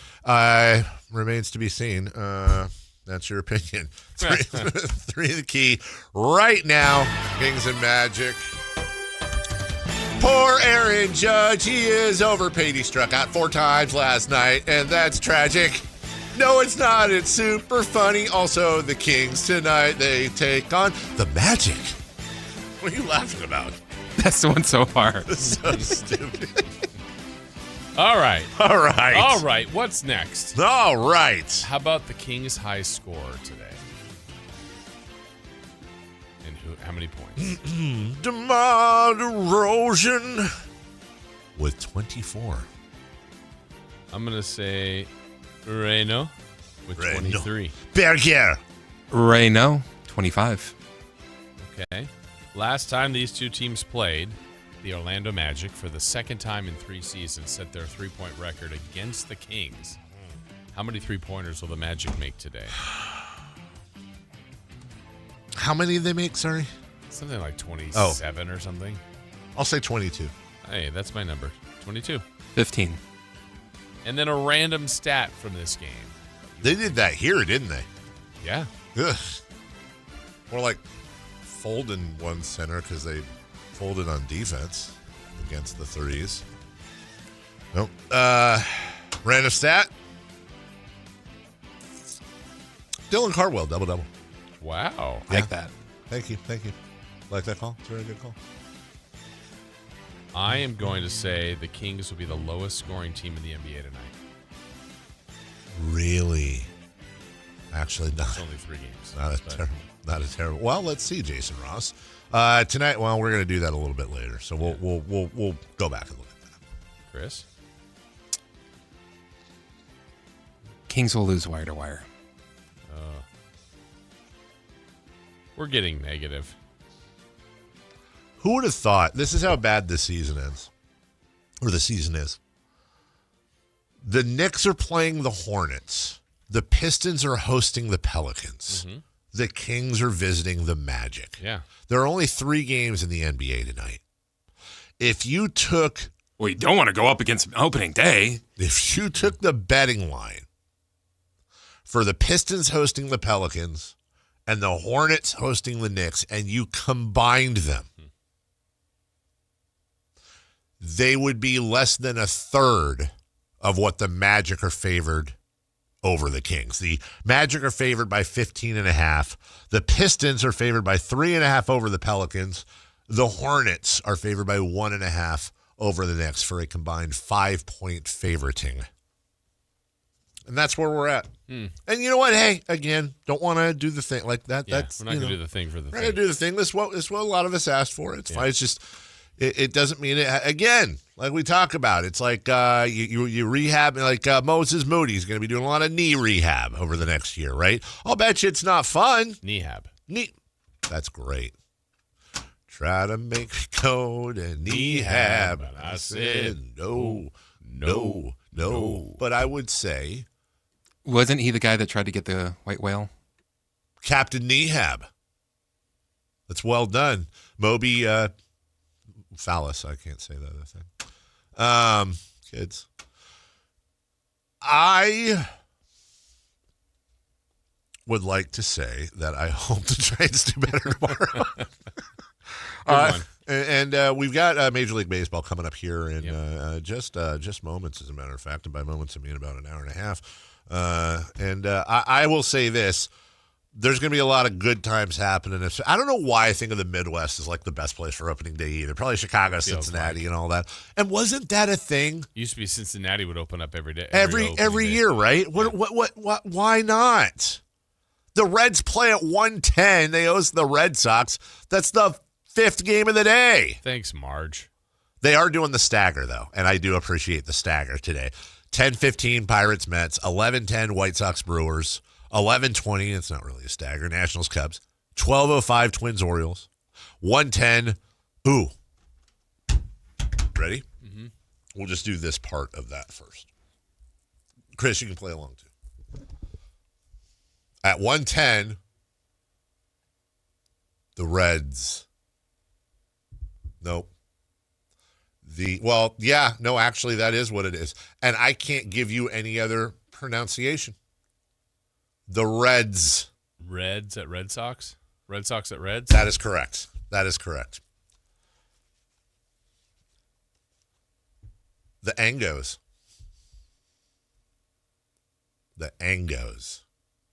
Angels at Astros? That is correct. Oh, I had the Angels, yeah. The Tigres. Tigers at Padres. That's right. The Rayleys. Rays, Phillies? Phillies, Rays? That's my fault. Rangers at Phillies. Oh. Yeah, I should have said the Rainleys. But Rayleys sounded funnier because it's a grocery store. It is. Yeah. We'll get to more of that later. In the meantime, speaking of, let's go streaking. It's time to go streaking. We're going streaking! Who is the Nostradamus of MLB? Who can keep the streak going? It's time to go streaking. What the hell are you doing? Streaking. All right, Dave, to start the season on a 0-game hitting streak, you didn't have any carryover from last year. You went with Rafael Devers. Remember, the Giants only got 3 hits yesterday. Devers got it 4 times. He got you 1 hit. Hey, Carmichael Dave, off to a good start. I was on a streak of 4 carried over from last year, which you guys didn't seem to be impressed with. It's fine. Nick Kurtz, Aaron Judge, Cody Bellinger, Brent Rooker. Yesterday I went with Luis Arias, his Giants debut. So there's all rise And Arise. Yeah, and he got up 3 times, and he also got one of those hits. Oh, right. So I'm up to 5. Chris took Willie Adames, who got up 4 times, and he did not get a hit. Loser! You're a loser! Are you feeling sorry for yourself? Well, you should be, because you are dirt! But today's a new day. It just dawned on me, that's a take on the Full Metal Jacket guy, but it's not the Full Metal Jacket guy. Is that one jacket required? Is it the Beavis and Butthead, the gas guy, the propane? Close. It's Hank Hill. Hank Hill. That's why I was the propane guy, because Mike Judge. Yeah. All right, today? Yeah, you cannot pick Rafael Devers, but he's not playing anyway. I can't pick him because he's not playing. As we look today at the people that hit the baseball, and I want to decide which one to pick. Well, you know what I'm going to do, Jason, just to make Chris feel good. No. We show him Ohtani. Okay. Never heard of him. He's he plays for the Dodgers. It's I'm gonna take Pete. Dave loves L.A. Dave loves it. Pete Crow Armstrong. Celebrate. He's gonna be picking up the dinner check too. Yes. Nice big fat contract for PCA. Chris. Gee, I wonder who. Let me think. Holiday. I think I'll go with Jackson Holiday. Celebrate. Hurt. What's it gonna take? Who cares? What's it gonna take to get you to could there be a new Jackson Holiday, or do we have to find a song that goes with the I think we player? have to find a song. And it also has to be a player that could get a hit. Yeah. Okay. We'll find one. That's our project today. We'll take a break. When we return, final hour of the program. They call him Bobby. He's Bobby Brackets. He's going to come on today and talk to you about your brackets. From hoopobsession.com. I didn't have anything. That works. We'll talk next. Live and local. With everything 49ers. Intercepted by Fred Warner. Dives for the end zone. Touchdown! San Francisco! Bob Paul George went up and caught the ball. Touchdown! The 49ers play on Sactown Sports 1140. This is the story of the one. As a safety manager at a manufacturing plant, he does everything he can to keep his coworkers safe. From finding ways to reduce risks to keeping safety supplies in stock. And for that, he relies on Grainger. Grainger offers a broad range of quality products and next-day delivery, so he can always play it safe. Call 1-800-GRAINGER, click Grainger.com, or just stop by. Grainger, for the ones who get it done. New car at El Grove Honda, we've acquired some of the best pre-owned cars we can find.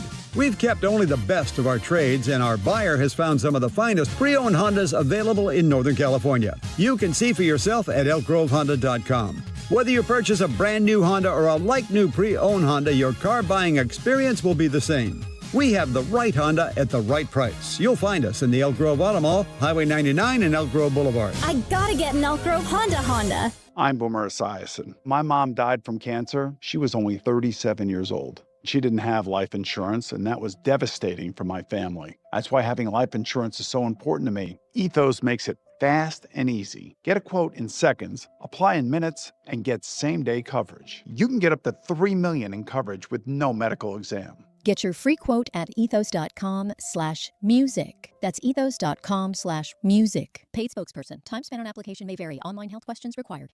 LinkedIn is pretty amazing at helping you grow your small business. We cannot make your email response time faster. We can help you sell, market, and hire in one place. We cannot help you find space for your 3 desk drinks. Why do you have 3? And while we can't help you find the perfect volume for your presentation video, LinkedIn can help you find the perfect audience for your business. Grow your small business on LinkedIn. Learn more at linkedin.com/smallbusiness. A's fans, the 2026 season is coming fast, and single game tickets are on sale now. Be there for an exciting season packed with theme days, giveaways, and firework nights, including bobbleheads, jerseys, hats, and much more. And getting in is easier than ever. Tickets start at just $8 for select April and May games. From opening day to unforgettable summer nights, there's something for everyone at the ballpark. Get your tickets today at athletics.com/tickets and be part of the excitement this 2026 season. KHD HD1 Sacramento, KYMX HD3 Sacramento. From the Power Business Technology Toshiba Studios. This is Sactown Sports 1140. The Carmichael Dave Show. He's on the microphone when he's not on the microphone. He's playing a song, and when he's not playing a song, he's on the microphone, and then boom. With Jason Ross. No, he didn't. Yes, he did. Call or text at 916-339-1140. It's the Carmichael Dave Show with Jason Ross on Sactown Sports. Chris, looking at the top hitters from last year by average. I've got more of these, but I want to get to Bobby. I just want to start alerting you to this.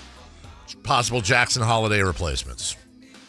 Jacob Wilson, Jacob's Ladder by Huey Lewis. George Springer, could be Silver Springs by Fleetwood Mac. Jeremy Pena, Jeremy by Pearl Jam. Bobby Witt could be Me and Bobby McGee. And Freddie Freeman, Free Fallin' by Tom Petty. That's 5 out of the top 9, by the way. I'm just saying. Anything younger than 40 years old? Oh, you mean like Holiday? Yeah, that brand new song from Madonna. Damn it. Yeah. One step ahead. Yeah, one step ahead of me once again. Old, yeah. Foil game. Joining us right now. When they see him on the streets, they call him Bobby Brackett. Yeah, they do.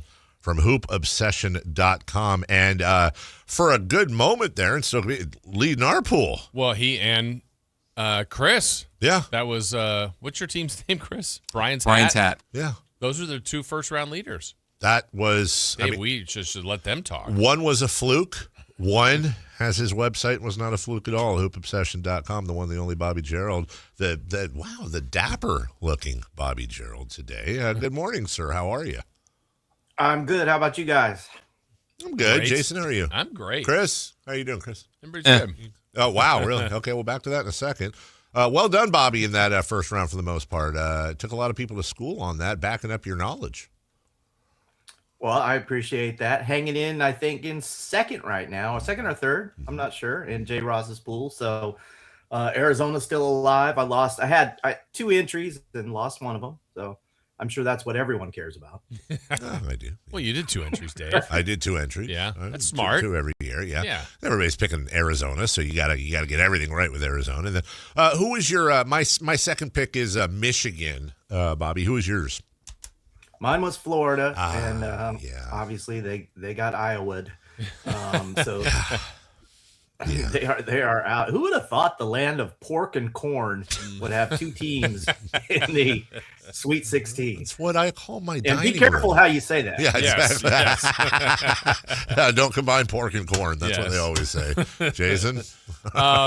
As far as where we are now, I mean, I love the first 4 days. It's so much fun. I know for you, Bobby, just a hoop junkie. That's just so much basketball. But now we're down to 16, and I think, it's a good field. If you were to redo it now, would you change, now that you've seen 2 rounds, anything different or anybody else you go, you know what, now that I've seen these teams even more, this is maybe a team that can come out and win this whole thing? Yeah, Michigan. I really my wife's questioning me, which is nothing new. In the middle of the season, I finished watching a Michigan game, and I said, that's the best team I've seen all year. And she's like, I'm going to write that down. Best team you've seen all year, Michigan. So she fills out her bracket. She picks Michigan. And, then I convinced myself that the loss of LJ Kaysen was going to be a big deal and maybe a little bit too big for them to overcome. And it turns out I was probably wrong about that. It looks like they're going to handle the loss of LJ Kaysen pretty well. And so, yeah, if I could redo it right now, I'd be on Michigan's side. I mean, I still like Arizona.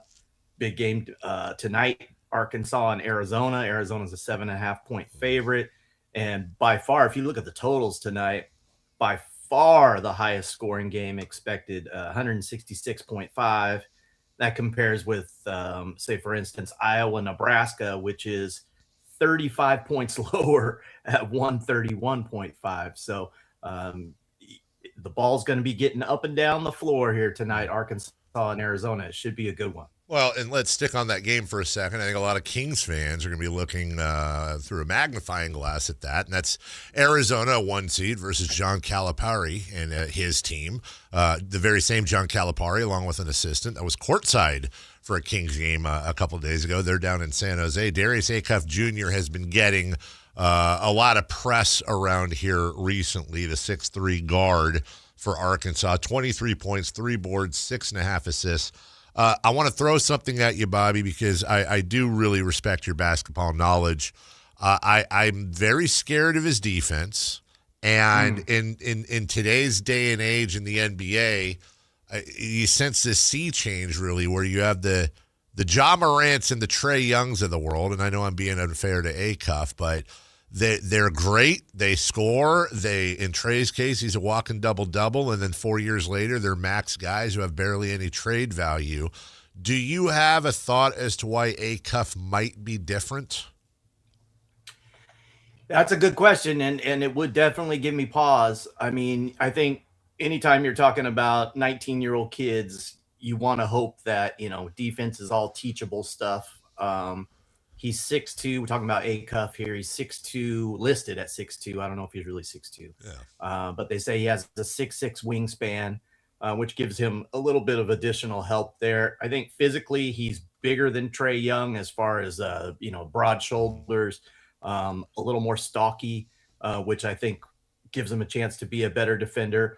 And then you just have to kind of hope that he cares more about defense, as it goes on. I mean, we talked about this before.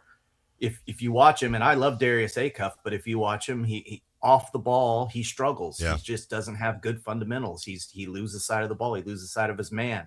And the defensive differential for him right now is a -6 for Arkansas. And what that means for the folks out there who aren't into the analytics is that for every 100 possessions that he's on the floor, they're scoring 6 points less than the team average for 100 possessions when Acuff is on the floor. So those are not good numbers. And when you study this for a long time, -6 really is a big number. So it's something he's going to have to overcome.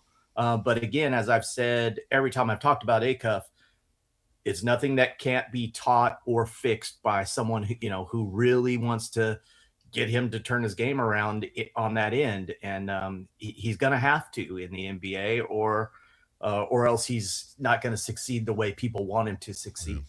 Yeah, and then offensively, Bob, watching him, like you probably watch and you have different metrics, and I know for Hoop Obsession, your rankings as opposed to a mock draft, but when I look at him, I just go, man, he just looks like he plays like a pro already offensively. The way he can get to his spots, dribble, take guys off the dribble.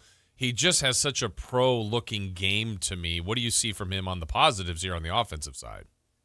Yeah, I want to make sure that I'm being clear that his defensive lapses are concerned, but it shouldn't obscure the bigger picture. And that is that he's really – he's an offensive engine is what he is. I mean, he's the rare scorer that also sets up his teammates, and he has a better than 3-to-1 assist to turnover ratio. That's impressive. I mean, for someone who handles the ball that much and has that much pressure on him as far as dictating, what's happening with the Arkansas offense. Now, he does play with some good players too. I mean, Trevon Brazile and Malik Thomas are good players. Malik Ewan is a good player. But, it's going to be a really good test for them tonight against Arizona to see, if Arizona can really take advantage of the defense. Like I said, we're expecting a high-scoring game, maybe more so, though, on Arizona's end against Arkansas's weak defense than it would be Arkansas scoring a bunch of points against Arizona's defense. So I'm really fascinated by this matchup tonight. I think it's the classic offensive versus defense, and we'll find out which one's going to carry the day. Bobby Gerald joining us, hoopobsession.com, and we'll throw out the spelling in that website a few more times here and on socials. Seems like Acuff is anywhere from the 4 to 9 range if you want to ceiling floor it. Braden Burries, the other guard for Arizona tonight, going up against Acuff and the Razorbacks. He seems to be somewhere in the 8 to 12 range. What are your thoughts on him and his style? I like him. He's a guy that he's a freshman, but he carries himself kind of like Jason was talking about with Acuff, just carries himself like a pro. He's averaging 16 points, almost 5 rebounds, 2.5 assists per game. He shoots 39% from 3, 80% from the free throw line. He's just one of those guys, and he doesn't turn the ball over either. He really takes care of it. So he brings length for his position. He has a 6'10" wingspan. So I think there's a lot to like about Braden Burries. I don't think he pops athletically like some of the other guys do in this draft, but I still think he's definitely going to be someone that teams are going to have to take a good hard look at when you're talking about the draft rankings. Right now he's 6th on my board, and you mentioned Acuff, maybe being in the 4 range. He's 3rd on my board right now. I mean, I'm not sure that that's exactly how it'll all go down when it's all said and done, but I'd have a hard time convincing anyone at this point that Darren Peterson, I just don't know. I don't know that he should be among the top 3. Is that who you have slid out of the top 3? Is it yeah, yeah. I have him at 4th right now. And again, physically, I've heard this argument, like people are saying, well, what can you say about his game that is not good, or a reason that he should to fall to the 4th position? And there are some things. Darren Peterson has not been great defensively this year when you look at his numbers, and he also doesn't do much as far as sharing. I think he has an equal amount of assists and turnovers this season. And he didn't play with the greatest talent at Kansas, but if he's so great, why wasn't Kansas better? I don't see Darren Peterson carrying a team the way Darius Acuff has carried Arkansas. So, and again, I have plenty of time between now and June to change my mind, and ultimately it doesn't matter one lick of anything what I think, but I'm just saying maybe people should be more open to the possibility that DeBonsa and Acuff and maybe Caleb Wilson go before Darren Peterson and Cameron Boozer. Talk with Bob Gerald here tonight. Also, Bob, a team you watch, each round is kind of its own individual thing, but Illinois has looked good in their 2 victories. And tonight they play Houston, one of the teams that seems to be dangerous every year. And we got Kingston Flemings as a potential guy that could be in the Kings range, depending on where they pick.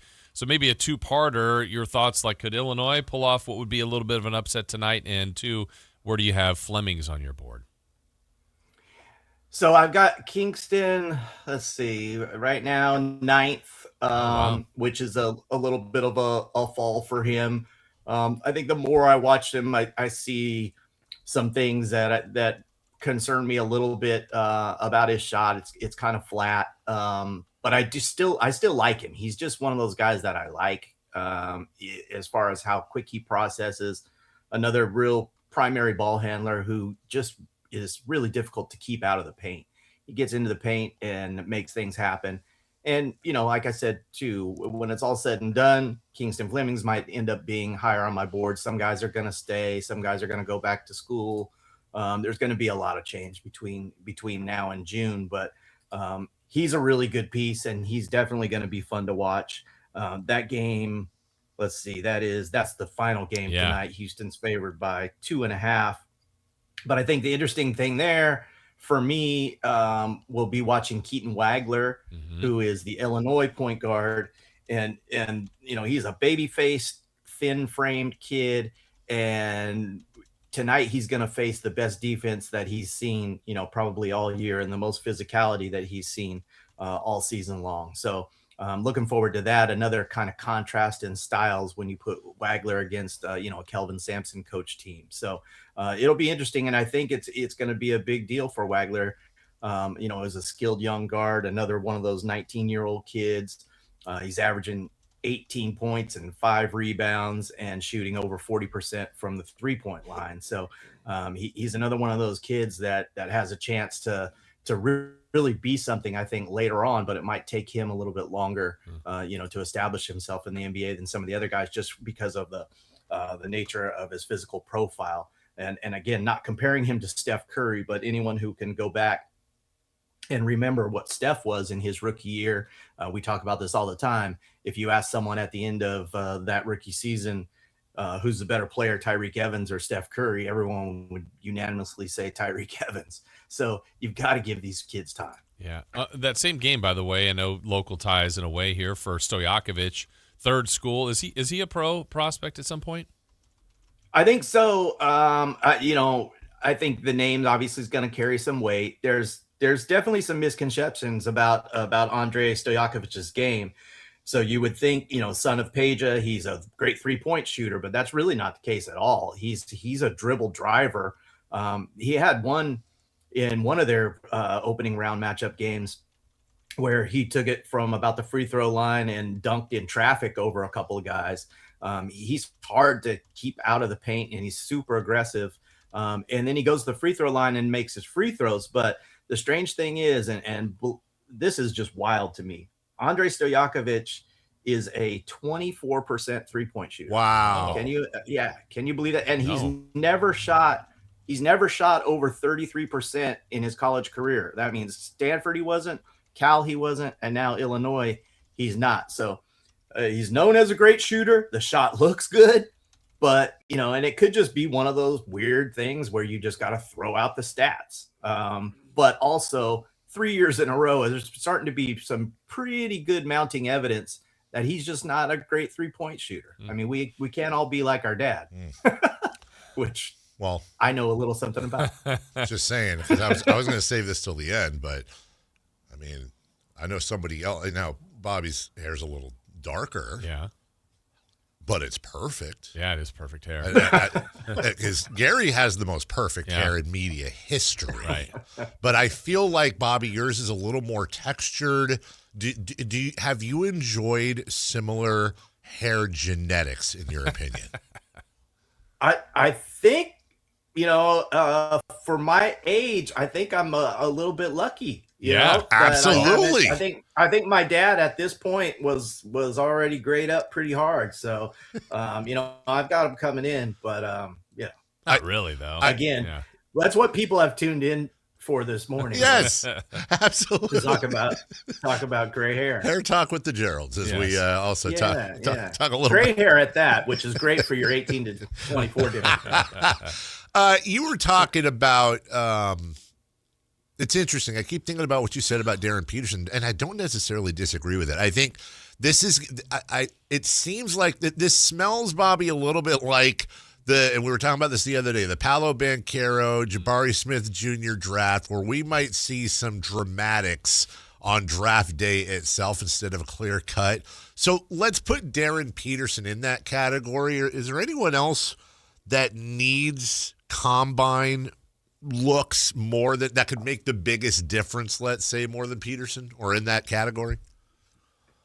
That's a good question. I think Kareem Lopez, the kid from New Zealand, he's just because people don't know much about him. So I think it's going to be a big deal, just nationally, for not necessarily for the NBA scouts. I mean, they've been over to New Zealand and seen this kid play. So it'll be interesting, I think, from that standpoint, to see what he does. I also want to clarify too, again, that nothing is set in stone with Peterson, and being the fourth pick isn't a terrible thing. Right. I mean, right. Someone has to be first, second, third, and someone has to be fourth and fifth. And what if? Because we see Darren Peterson, and this is the thing: when you watch his highlights, you see him flying through the air and dunking and making 3-pointers like Kobe Bryant. I mean, seriously, some of the athletic things that this kid can do are incredible and impressive. But I would argue that you could make a tape of Andrew Wiggins' best highlights and probably come up with something similar. But we all know that there's a huge difference between Kobe Bryant and Andrew Wiggins. And I just feel like, and again, I'm not the comparison guy, so I hate to do that. But what if Darren Peterson is a lot more Aaron Wiggins than an alpha, number one? And I haven't seen much of anything really, other than some, he had one game early in the season where he absolutely carried them, put them on their back, and they won the game. But I just didn't see enough of that for me to jump up and down about Darren Peterson. And again, the defense, and then the fact that it's just a little bit,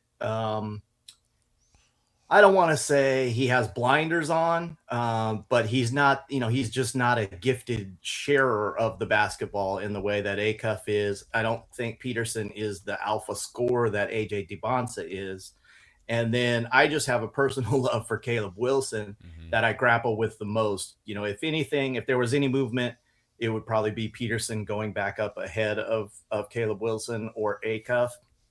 I really do struggle with that. But to me, those are clearly the best four.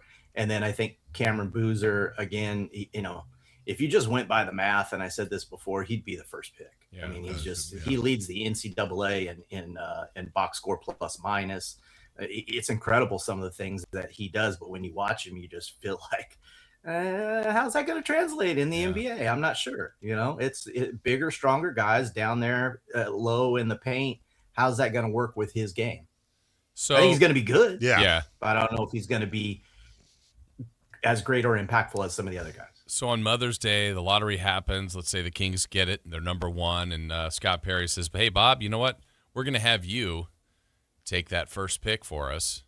Are you taking AJ without a doubt? Or you think you love Caleb? Like there's some names you've said, but what would you do if you were picking for the Kings at 1? Well, obviously, if I had that kind of juice, I'd be. Right. Come on, man. You would be on with us right now. Right. I'm trying to get credentials. You know what I'm saying? So I would love to be taking that seriously. But, I would. Right now, for me, it is AJ DeBonsa. I think easily? Maybe not easily because, again, like I said, I really have a thing for Caleb Wilson, but AJ DeBonsa I think would be the pick, just because I haven't seen someone who's such a natural scorer with his size and ability. He's 6'9" with a 7-foot wingspan, plays the power forward spot very easily, which is, in my opinion, the hardest spot to get a really good offensive contributor in the NBA. So I think AJ DeBonsa would be the guy. Yeah, I don't think there'd be much question about it, at least in my mind right now. I want to ask him about 5th, but I'm sure that's a big juggle effort too, depending on where the Kings are. It's going to be dramatic, Bobby. It's going to be, and I'll give you my last question because I want to go back to the tournament. I know we're hopping around here. If you had never seen any of these teams play this year and you didn't know what the seeds were through the first 2 rounds, what team has looked most impressive to you, regardless of seeding and record? Michigan. Okay. Michigan. All right. Michigan. I think, that front line is just, they're incredible. Yaxel Lindeborg is playing the 3 spot. Yeah. And he's, but he's older. He's already 23, I think. So, people are going to hold that against him, but he's going to come right into the NBA and help someone. And then Morris Johnson Jr. at the 4. And then the guy who I think is really climbing up the boards and that people need to be taking way more seriously is Adai from Michigan, their big center. He's 7'3" with a 7'7" wingspan. He changes so many shots. The ones he doesn't block, he changes. And then he's just, we've talked about this before too. It's a league of freaks, and he's a freak. I mean, he's got that freakish size. He's able to do some things around the basket that others can't do with the way he scores. I mean, he's not Wemby. Nobody is, but he can do some of those crazy things where you think, oh, he's too far from the basket to dunk that. But it's like a drop step. He's way far out there and boom, he's dunking one-handed on somebody's head. He's had some incredible highlights. So Adai Mara from Michigan is the guy who I think is climbing up the boards. People had him in the 2nd round. I think he's a lottery pick. Hoopobsession.com, OBSESSION, hoopobsession.com for all the wonderful knowledge that you get from Bobby Gerald during tournament time. Also, we'll talk to him during draft time. I'll leave you with this because we got to go.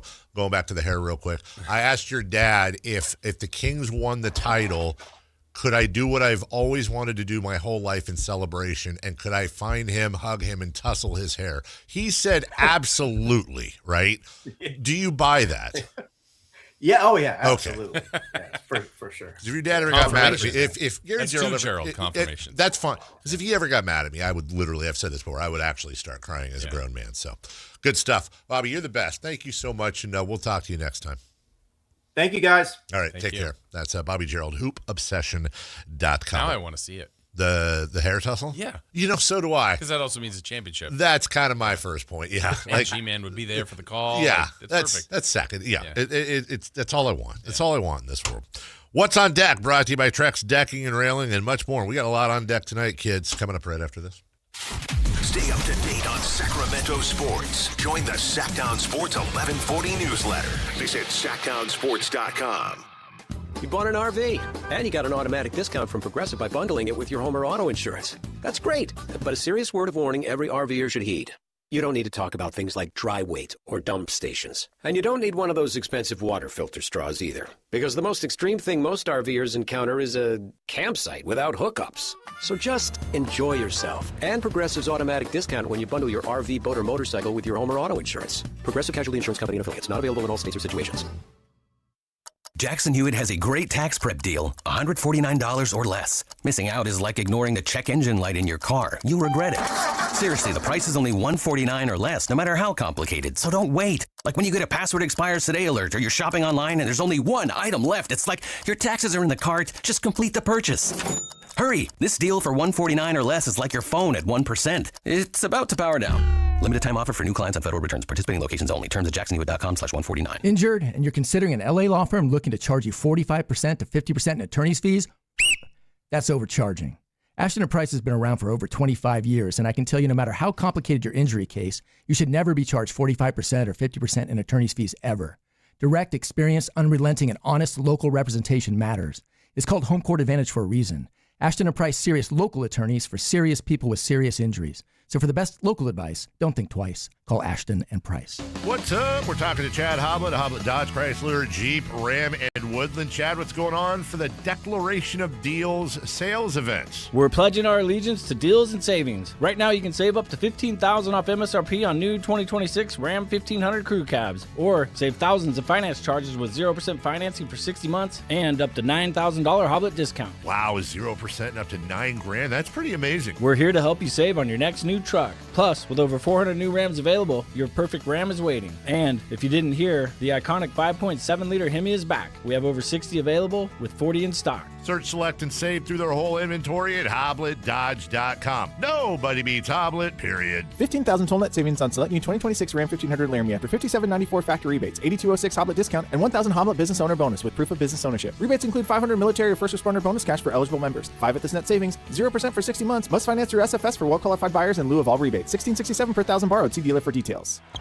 It's time for the madness, and your HVAC system is in a full court press. Cold mornings, warm afternoons, your heater and AC are battling, and your system is working overtime. Don't let your comfort get knocked out. Score Brower Mechanical's Madness BOGO special. Buy a heating maintenance and get a free AC maintenance for just $89. Call 916-352-3113. Brower Mechanical, residential and commercial HVAC sales and service. License number 1081055. Switchfoot Live. Friday, April 24th, 7 p.m., the venue at Thunder Valley. With Fuel. And Lit. And Thomas Ian Nicholas. For tickets, visit ThunderValleyResort.com. One incredible night with Switchfoot, Fuel, and Lit. Together live. Heyo, Johnny Mosley here, coming at you with Thursday's Toyota Tahoe Report. The Toyota is fired up and ready to roll. Let's tap the experts to see what Palisades has in store for us today. Thanks, Johnny. Thursday brings mostly cloudy skies and temperatures in the low 60s. Evening temperatures will be in the mid-30s with partly cloudy skies. Friday's forecast will have times of clouds and sun, low 60s during the day and mid-30s at night. This report is brought to you by your local Toyota dealers. Toyota, let's go places. Ladies and gentlemen, this is going to be fun. Yeah! It's time for What's on Deck. Brought to you by Trex Decking and Railing. Well, here's what's on deck. Brought to you by Trex Decking and Railing. Kings basketball tonight. Well, this afternoon. Kings and Magic. That's coming up. We do have opening day from around the major leagues, except for the fact that the Giants who played last night are off, and the A's who haven't yet played are also off. Yeah. And the NCAA tournament returns. We got so much that's on deck. What is top ranked on your television tonight? If the Kings weren't playing. Tournament. What if the Yankees and Giants were playing game 2? Just multiple screen? Multiple? Wow. No, but you don't have that. You don't have that. That's a great, you know what? That's actually a great point. Okay, no Kings, so you're at home. Yeah. You got Yankees, Giants, and you have the tournament. And I can't split screen No it, but multi-view. I can jump back. Yes. Right? Okay, well then I would watch both. So I would watch every Judge at bat. Okay. And then that'll take 3 pitches. And then what? Before he homers, or come on, it was 7-0. Let me have a little fun. All right, hold on. Let me put a. All right, that's a divider. Now we can move on. And what was that? Speed bump? That was a compliment to you on your sex state shirt today. No, it wasn't. Okay, you're searching. What would you do? Play video games. No, I tournament. This might surprise you. I watched Netflix yesterday. For baseball? No. For what? The new Anaconda movie came out. Surprisingly, very funny. It's with Paul Rudd and Jack Black. Yeah. Oh, yeah. That's right. Okay. Yes. I was like, Anaconda movie. Very funny. All right. Since we're taking our pants off here and getting vulnerable. Mine are on. At the request of a dear friend of mine, I watched the first episode of the Paramount show The Madison with Kurt Russell and Michelle Pfeiffer and doctor. His name was Jack from Lost, and I will say, I was quite impressed with the show, the score, the cinematography. I mean, my taxes. It's based. I mean, the Madison meaning the Madison River. It's Montana. Like it's. Love Montana. 0 to 100. I do love Montana. 0 to 100. 100 being absolutely 0 being no chance. What are the chances of you guys watching any of the Madison from Paramount and producer Taylor Sheridan of Yellowstone fame? 0. And Jason? 11. 11. Do you mind if I give you a small spoiler that came in the first episode? Convince us. Hey, everyone, there's a spoiler coming out, so if you want to watch this, just plug your ears for a little bit. Plug your ears. If you plan on watching the Madison, I'm about to do a spoiler, so just turn it down for 30 seconds, okay? Well, it's me. 45 seconds. So it opens. It's Kurt Russell. He's a rich New York something, I don't know, and he's in Montana with his brother, who's the guy from Lost, who lives out there in a cabin with an outhouse on the Madison River, and they're fishing. It's Kurt Russell's birthday, and Michelle Pfeiffer's his wife, and they have 3 daughters, I think. And by the way, the youngest daughter was punched in the face and mugged within the first 5 minutes of the movie on the New York streets. Really? No. And then, so anyways, they're all very rich and hooty-fluty, and he goes out to hang with his brother because they love fly fishing for trout. Fly fishing, and then to surprise Kurt Russell, whose birthday it was, his brother, who also has a small plane, there's a place in Montana over somewhere where it's like loaded with trout, maybe 12 people fish a year, and they're going to go, he's going to take them there. They got permission from the government to go there and fish for a day. So you're going back and forth and all that. Next thing you know, they die in a plane crash. Like halfway through the first episode, Kurt Russell and the other guy, who were the leads, I thought, with Michelle Pfeiffer, they die in a plane crash. They die. They're not around. It's not fake.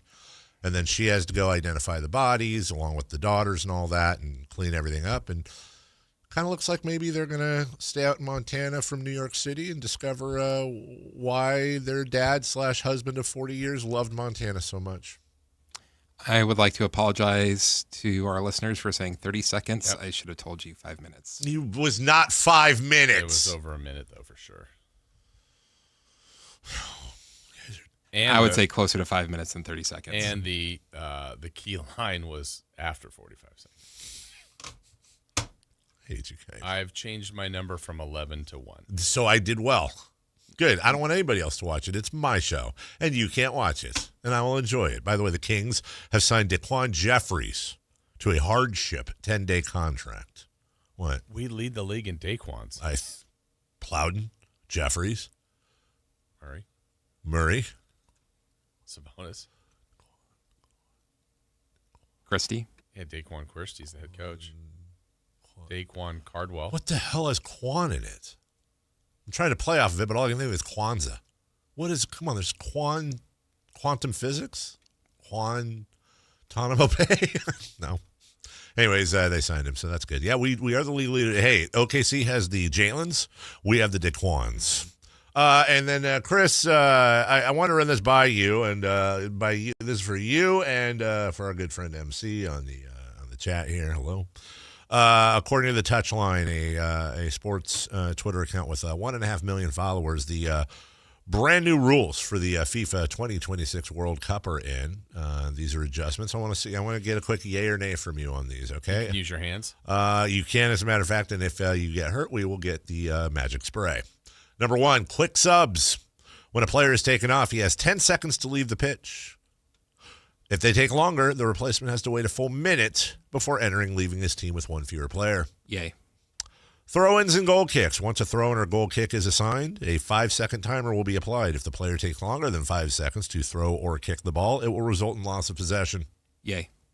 Medical attention. A player receiving medical attention on the field must leave and wait 1 minute before returning on the pitch, unless the injury was caused by a foul which has been sanctioned by a card. Yay. VAR. I don't like that last part. Why not? Like if it's a foul and just the ref decides not to it's give a ref's card. Decision. Yeah, okay. VAR expansion. VAR will now be able to review a second yellow card that has led to a red, as well as incorrectly awarded corner kicks. Yay. Finally, captain and referees. Except for the corner kick. Only the captain is allowed to request explanations from the referee. If the rest of the players talk to the referee surrounding the referee or surround the referee, they will be given a yellow card. Yay, but they're not going to enforce it. I agree with you. I love all of that. I would like to add a 6th rule to our good friends at the soccer/football. Can we get like a 5th ref to do nothing, but as soon as the game begins, anytime there's a stoppage in play, start and stop a timer, and then inform the referee officially of what that is, round it up to the nearest minute, and then start a timer working its way back? It's just so arbitrary, dude. No. You don't like that? No. You want the ref to just randomly throw it 8 minutes? They did that for the first season of the Republic games, and it turned into like 14, 15 minutes of extra time. I mean, if that's extra time, that's extra time, though. I don't like it being arbitrary. I don't like thinking. I always try to guess how much extra time is being allowed, and the other weekend, 3 minutes. And even the announcers, one of them said okay, 4. so then you get it to like, let's say it's like 9 minutes, and then there's going to be stoppage in time and extra time, so then you have to do that. So is that going to be an extra 5 minutes? Yes. So then the 9 extra minutes turns into 14 minutes, but during that 5 minutes, there's going to be even more stoppage of time. Yes. So it's really turning into 30 minutes. But it's actually accurate stoppage time. Jason, your thoughts? 1.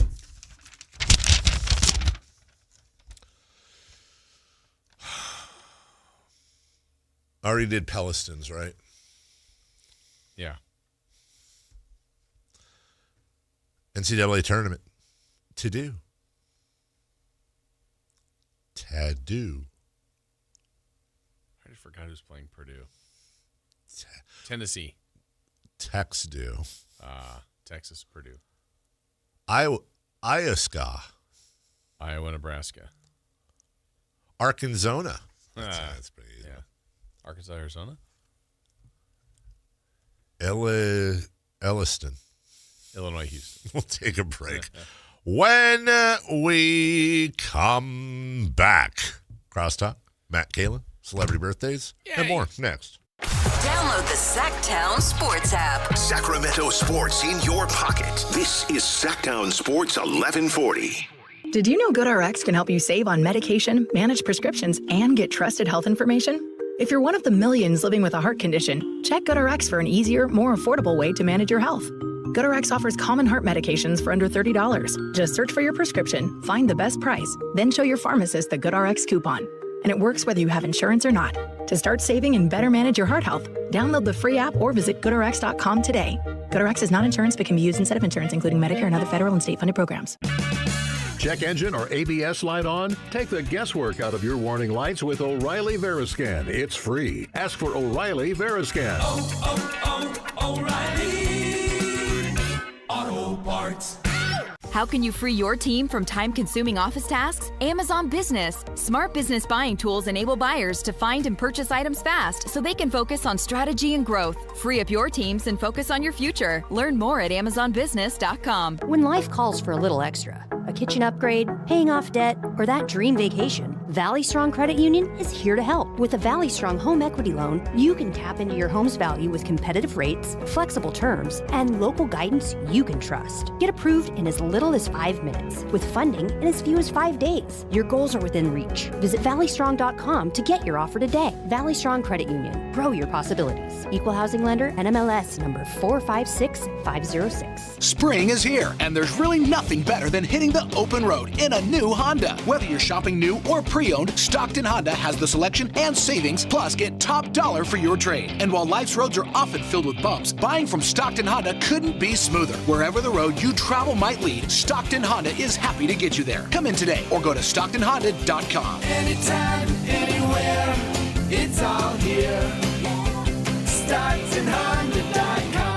Guys, did you know your testosterone level impacts your energy, libido, sleep, weight, hair loss, mood, and even ED? And right now, Revive Men's Health Sacramento will check your testosterone for free. They've helped thousands of men since 2011 feel and perform better. They're so confident they can help you, they even guarantee it. Schedule your free testosterone test, exam, and consultation today. Call 916-277-8599. That's 916-277-8599. Or visit ReviveMen'sHealth.com. Contractors, remodelers, you now have a great supplier to assist you with your next project. Anova Cabinet and Stone in Sacramento. They are Northern California's best kitchen and bathroom remodeling supply store. Anova has the latest cabinet styles, a great selection of countertops, flooring, bathroom fixtures, and more.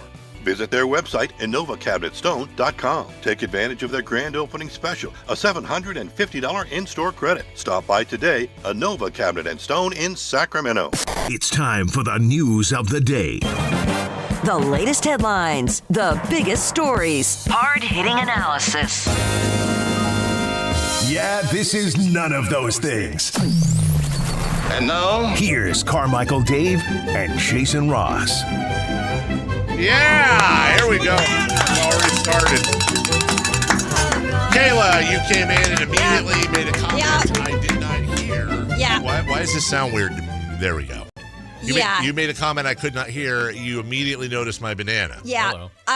What I'm going to tell you is when I see a brown banana in terms of the ripeness of a banana, I immediately am like, nope, got to throw that out.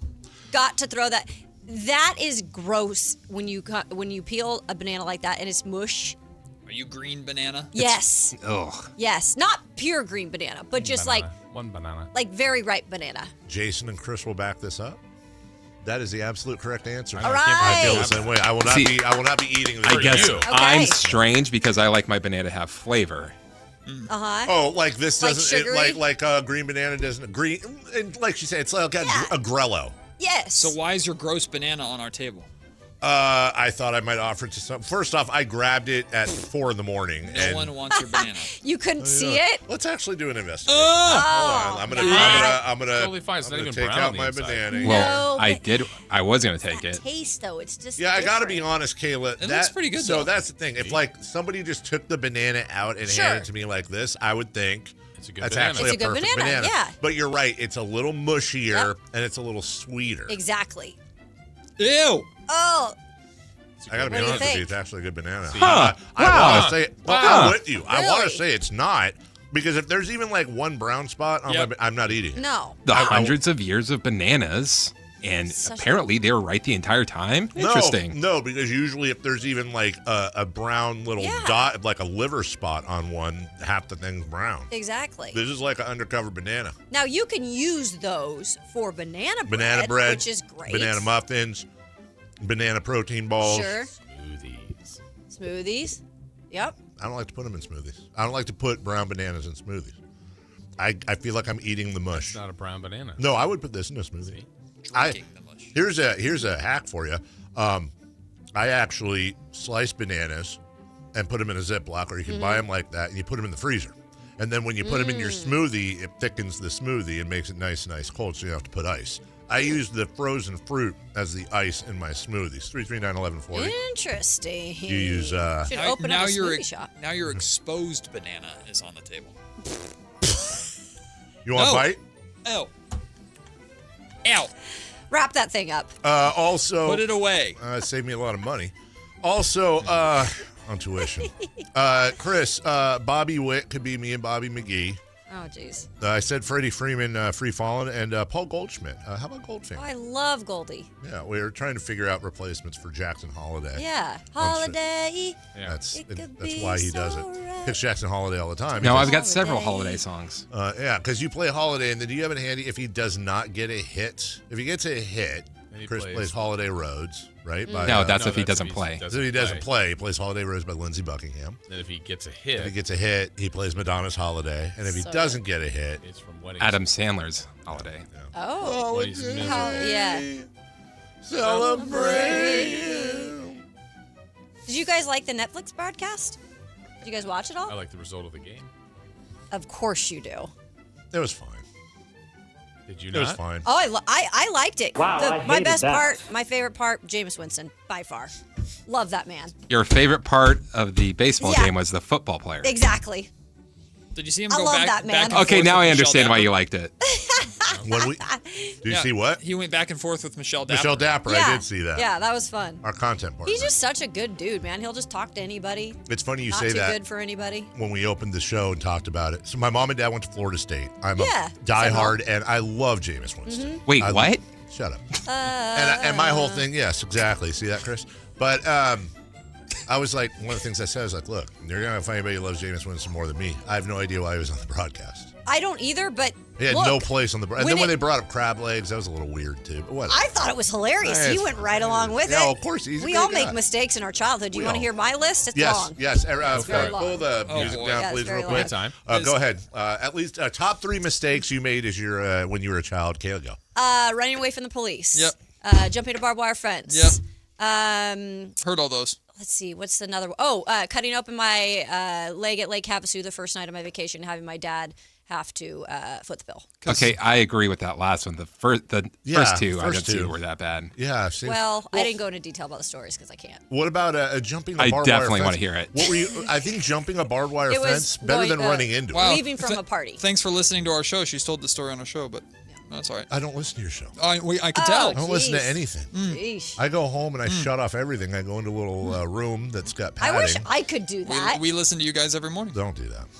We do. No. Don't be Let's mad. see how awake you are, Matt, when you get here at 4 o'clock in the morning. Yeah, Matt.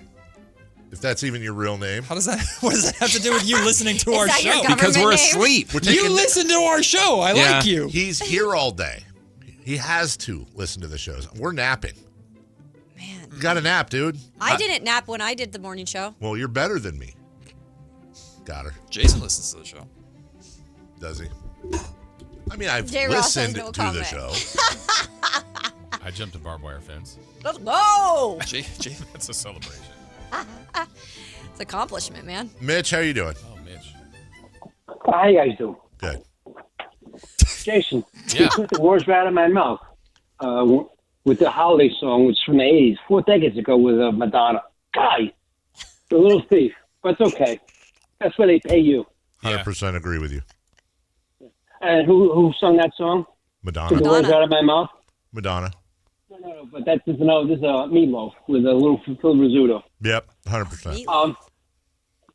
You guys really should ante up the money. Getting Aaron Judge, little Herman Munster. You know, he's like the reincarnation of my boy Frank Howard. He even hadn't done. Yeah, I went to my Dodgers to go get him and Harper and keep their homegrown talent like Corey Seager and Cody Bellinger. But all of a sudden, since 2 years ago, they invested a lot of money in Japan, especially. They're spending money like it's going out of style. The Angels made a big mistake not investing in Shohei Ohtani. Big mistake. Mitch, real quick before we let you go, you know the Giants, the Giants baseball team used to obviously be the Giants in New York, right? Do you think when the Yankees come out here, do you think maybe some people from the Yankees and people from the Giants go out to dinner and talk about how they both used to be in New York? I don't see why not. They've been around. I guess a lot of people retired in your area. And one thing with this draft, just have like darts or just one ping pong ball, just for the players, the teams that don't make the playoffs, just having a dart contest. Mm-hmm. Darts. Yeah. No, I agree. Thank you for the call. So is he from New York? New Jersey. Dude, I love New York people. Like, I get along with those people so well. What do you mean those people? Because they just tell it how it is, and I love that. Mm-hmm. They don't sugarcoat anything. Mm-mm. No, and you love that. And you can absolutely understand them. Freaking love it. Of course. Who from the Kings do we think is the best darts player? Ooh. Probably Doug McDermott. I'd say... Great golfer, apparently. Yeah, that's what I'm saying. I'd say DeMar Dart Rosen. Shut up. I mean, I got to respect the game. You know who would have been good? Who's probably really good on the Knicks is Jason Dart. Lou Dart. Jackson? Well, Lou Dart probably wins. Jeez. Jason Dart. You know who's probably the best team, though? Chicago Bullseyes. Dart, Detroit, Mich. Oh, you know who was really good in, like, who's the best sci-fi player of all time? Darth Vader. Best college? Ivy League? Dartmouth. Why isn't it Dartmouth? I don't know. Hey, shut up over there, Dartmouth. Celebrity birthdays. Brought to you by Darts and Crumble Cookies. Jason Ross, who's old. Happy birthday. I thought you were saying Jason Ross, who's old. He touched me with his banana. What? Isolate that. Isolate that, please. That's another Kayla Snort brought to you by Crumble Cookies. Jason Ross. Crumble Chris is coming in tomorrow. Crumble Chris? No. That was supposed to be Why a no? surprise. Are you not here? This is the best day of my life, Oh, and well, I've then had a worse week, and this just made my day. Well, why'd you say no? Oh, because You it was went, no. like yes, but no. Yeah, yes, like, but it's very weird. Is it during this segment? Yeah. No. Let's start that trend. All right, Jason Ross. Happy birthday, Diana Ross. Ah, from the family. love her. Dee Ross is, she does. Doesn't I mean, she? really, she looks wonderful for being 81. Yeah, I'd say 82. 80 or 80? 82. 80 as well? Or 82? Oh, 82. Okay, gotcha. Sorry. AD. 85. Oh, we have a correct answer, and it goes to Kayla Anderson. No! 82. I mean, yeah. Happy birthday, Martin Short. Ooh. Martin Short is 72. 76. 75. 74. We have a correct answer, and it goes to Matt George. Happy 76th birthday. Wow. Jeez. Okay. John Stockton. Oh, yeah. Spokane Zone, baby. Chris's guy, John Stockton, is Gross. 64. 61. 62. 66. We have a correct answer, and it goes to Carmichael you. Dave, Thank you. 64. Thank you. He's Big on fire Stockton today. fan. That's my guy. Happy birthday to Steven Tyler. We're living on the edge. Wow, in studio. Steven Tyler Dude looks like a lady. is 73. 76. 75. 78. Streak continues, and everybody has now had a correct answer. Christopher Law at 78 for What Steven the Tyler. heck? He's 2 years away from 80. That's I mean, freaking that wild. is insane. Good math. 4 years He away from looks- Diana Ross. Looks older. 78. I know, but I just don't feel like he's He's 78. an old guy living This in person was It's an mentioned old guy living in a city. celebrity birthdays yesterday, Huh? and I thought, wow, that's weird because now we're talking about her today. Jennifer Grey. Oh, Shouldn't have gotten that nose job. Jay Gray. Beautiful woman, but Dave's going to be mad I am. Wait, why? when you find out what her age is. oh shoot, she's old. Okay, I'm going to throw in another one that's celebrating the same birthday, same Okay. age. So Jennifer Grey and Marcus Allen, the running back. Oh, Not Mark S. Allen. No, they're both what today? Well, with Mark S. Allen, it's complicated. Marcus Allen and Jennifer Grey. I'm going to go with, you know what? I'm going to go with an even 70. 66. I'm going to say 63. 62. We've had a perfect day. We have a correct answer. It goes to Matt George. 66 for both 66? That's good. He's 66. Jennifer Gray's 66. Oh. I just remember the famous lift. Yeah. That was her nose job. Well, that too. Oh. She never should have changed that. Yeah. No, she got a lift. 4, Jason. 4, Chris. 4, The banana. Ferris Bueller. For the brown banana. For Bobby Brackets. For Kelly Brothers. For Sam Amick. And you know what, most importantly, Jason? For everybody listening. Yeah. Thanks so much. Thank you. And also, We listened.